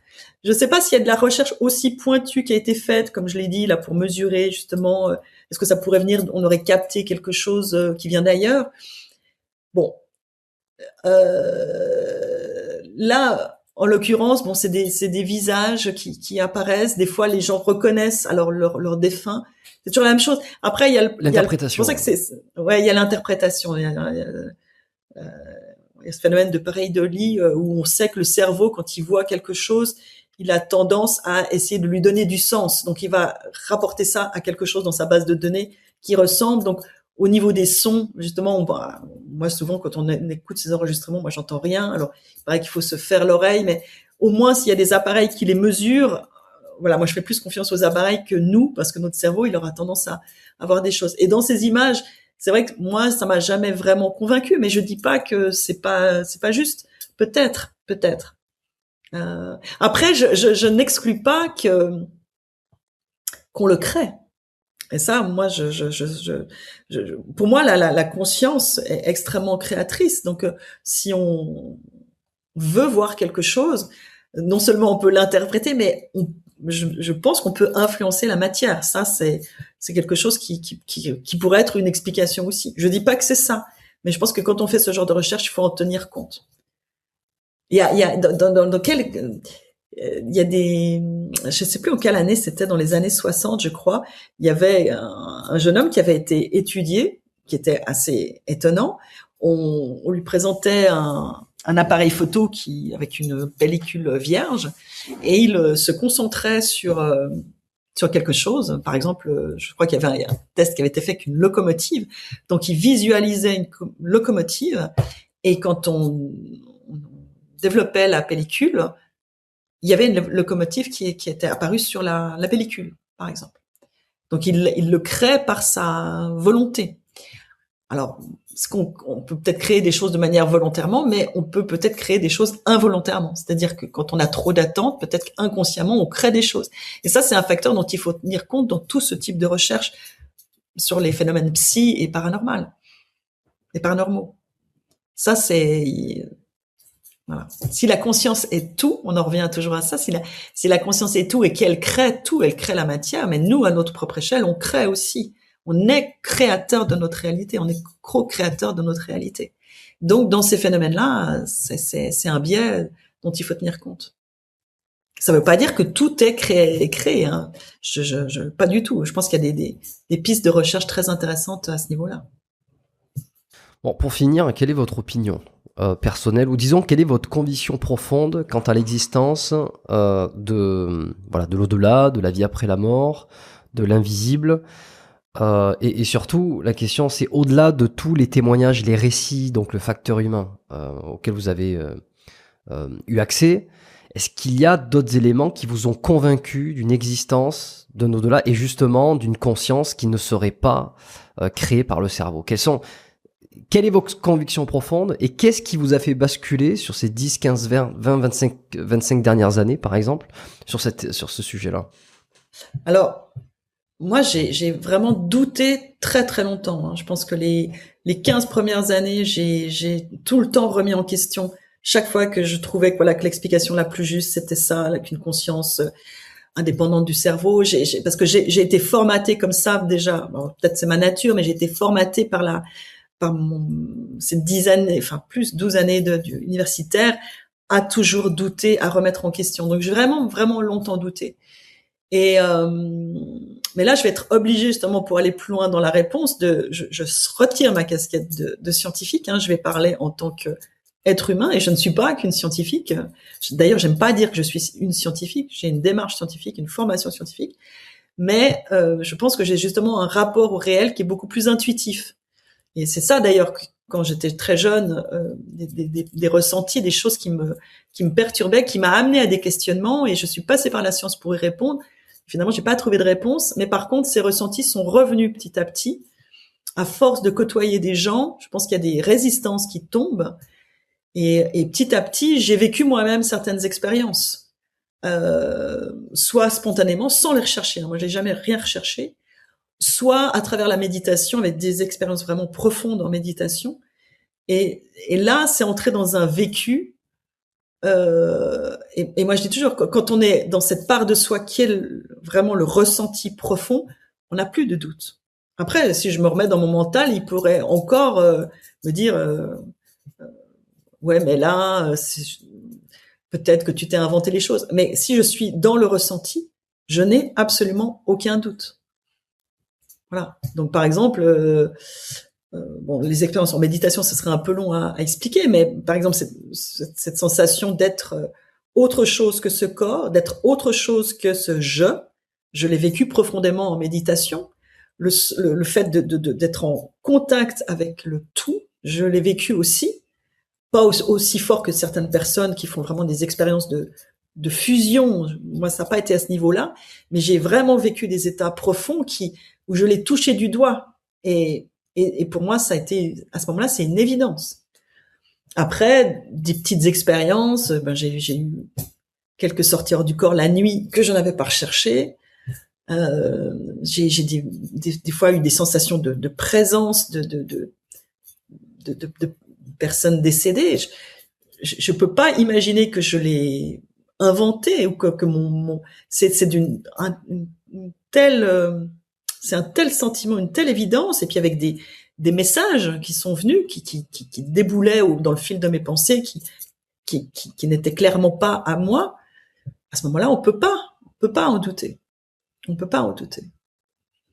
Alors ça, plus le fait que toutes nos recherches vont quand même dans ce sens-là, même si on n'a pas de preuves définitives d'un point de vue scientifique, je veux dire, il y a une cohérence dans tous ces témoignages qu'on a de toutes ces expériences qu'on a menées, les résultats. Puis il y a le off aussi. Il y a ce qu'on a fait en laboratoire qui a été dit dans les livres, mais il y a tout ce qu'on avait vécu avec toutes ces personnes, notamment Nicolas, qu'on a accompagné, qui nous ont fait des trucs de dingue.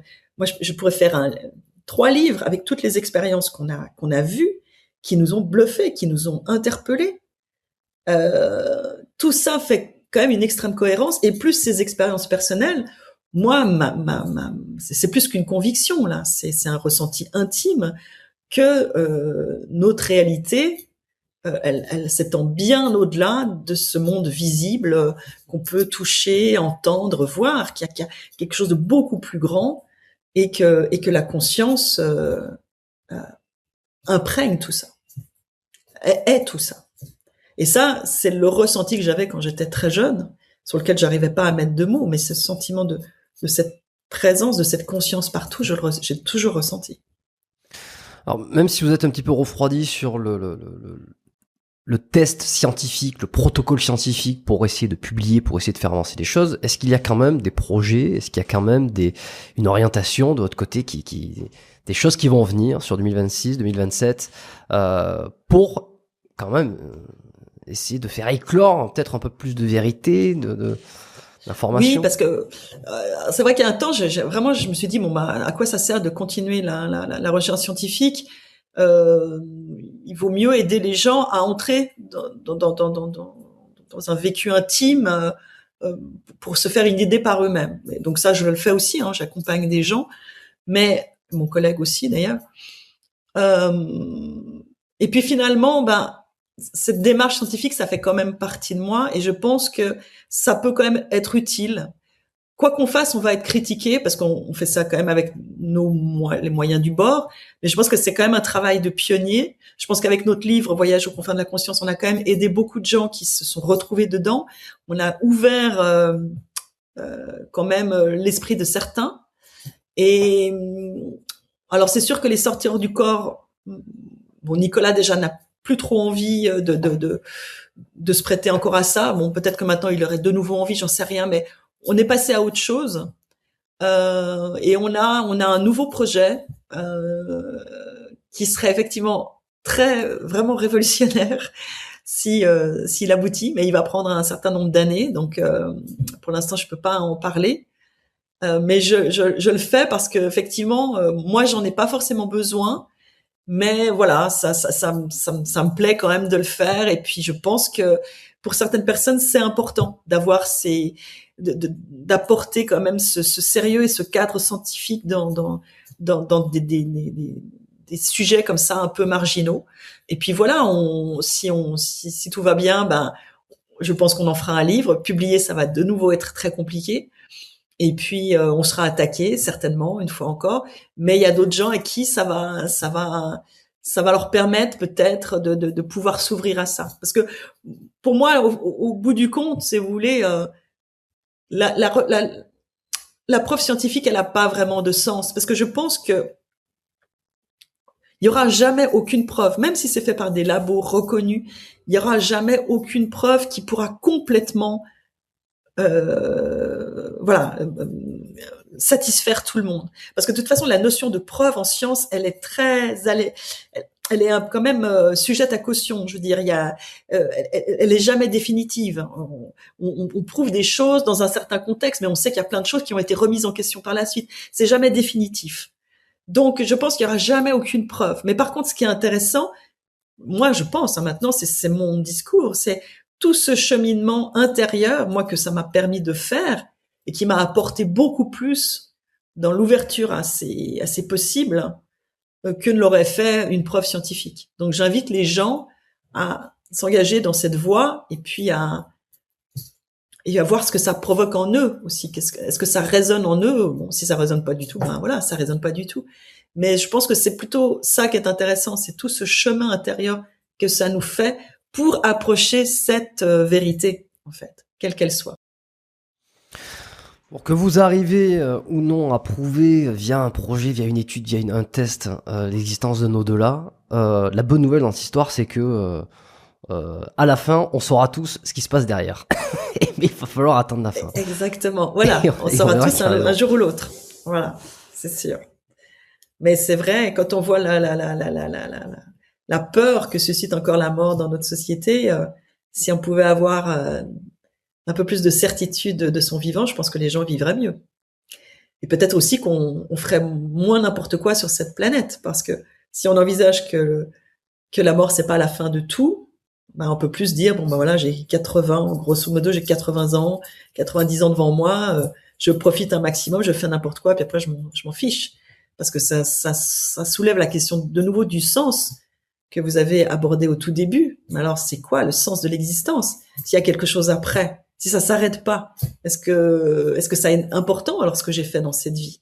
Je pense que ce serait hyper important. En fait, cette question de est-ce que la mort c'est la fin de tout ou c'est simplement une autre naissance sur un autre plan, elle est essentielle. C'est pour ça que je pense que si on pouvait apporter, s'ouvrir à ça, ça changerait beaucoup de choses sur le niveau planétaire. Bon, pour ceux qui veulent mettre un petit peu les mains dans le cambouis, qui veulent s'intéresser à ce que vous avez produit, ce que vous avez fait avec Nicolas, Voyage aux confins de la conscience, votre dernier livre aussi, Connexion, on les mettra en description. Merci Sylvie d'avoir participé à ce podcast, d'avoir répondu à mes questions. Ça ouvre l'esprit. Je suis toujours là pour essayer d'en aboutir avec une vérité, d'essayer voilà, quand même d'ouvrir l'esprit, d'essayer de ne pas être trop fermé, mais de pas non plus se laisser trop aller à des discours qui parfois manquent de fondement. Je dis pas que c'est votre cas, hein, mais dans la vie de tous les jours, hein, crédule c'est bien, pas trop non plus. Donc essayez de... Non mais c'est ça, c'est un peu le travail. Il y a des sujets sur lesquels on pourra pas avoir de preuves, comme on a expliqué. Il y a des sujets où on va être obligé d'être un peu dans la croyance, celle qui nous arrange, celle qui nous fait vivre mieux. Et d'autres sujets, on va essayer... Voilà, ce qui m'intéresse, c'est beaucoup la vérité. Parfois, elle est difficile à aller chercher, mais ça reste un peu mon objectif et ma façon de faire sur ce podcast. Crédule, en tout cas pas dans ces domaines-là. En plus, vous avez raison, il faut faire attention parce qu'il y a quand même tout et n'importe quoi. Et je veux dire, il y a quand même des gens très perchés qui racontent des trucs. Bon, donc, mais sceptique, mais dans le bon sens du terme, c'est une bonne attitude. C'est-à-dire, je suis ouvert, je suis curieux, mais il m'en faut un peu pour pouvoir me faire une idée. Ça, c'est la vraie démarche scientifique, en fait. Il faut pas tomber dans le scientisme et dans des choses où là, ça devient une fermeture, en fait. Il faut être dans l'ouverture. Voilà. Mais pas prendre tout pour argent comptant. C'est la meilleure attitude et toujours se faire une idée par soi-même. C'est pas un tel a dit, alors non. C'est soi-même. C'est nous qui avons les réponses. Au fond de nous, on a les réponses. Et une certaine modestie intellectuelle, je dirais, et une certaine modestie de pensée, chose qu'on retrouvera évidemment pas du tout dans les commentaires où les gens seront absolument certains, que ça soit d'un côté ou de l'autre, d'ailleurs, les plus crédules comme les absolument moins crédules. Bon, se dire des fois qu'on peut suspendre un peu notre jugement et se poser des questions plutôt que asséner des réponses, je pense que c'est pas trop mal. On va terminer là-dessus. Merci beaucoup Sylvie, restez avec moi 30 secondes encore. Merci à tous pour vos écoutes, pour votre fidélité à ce podcast comme d'habitude. Merci pour vos écoutes, vos commentaires, vos partages hebdomadaires, quotidiens. Je vous dis à très bientôt dans un prochain épisode du podcast Mécanique. Portez-vous bien, faites pas trop les cons. Ciao.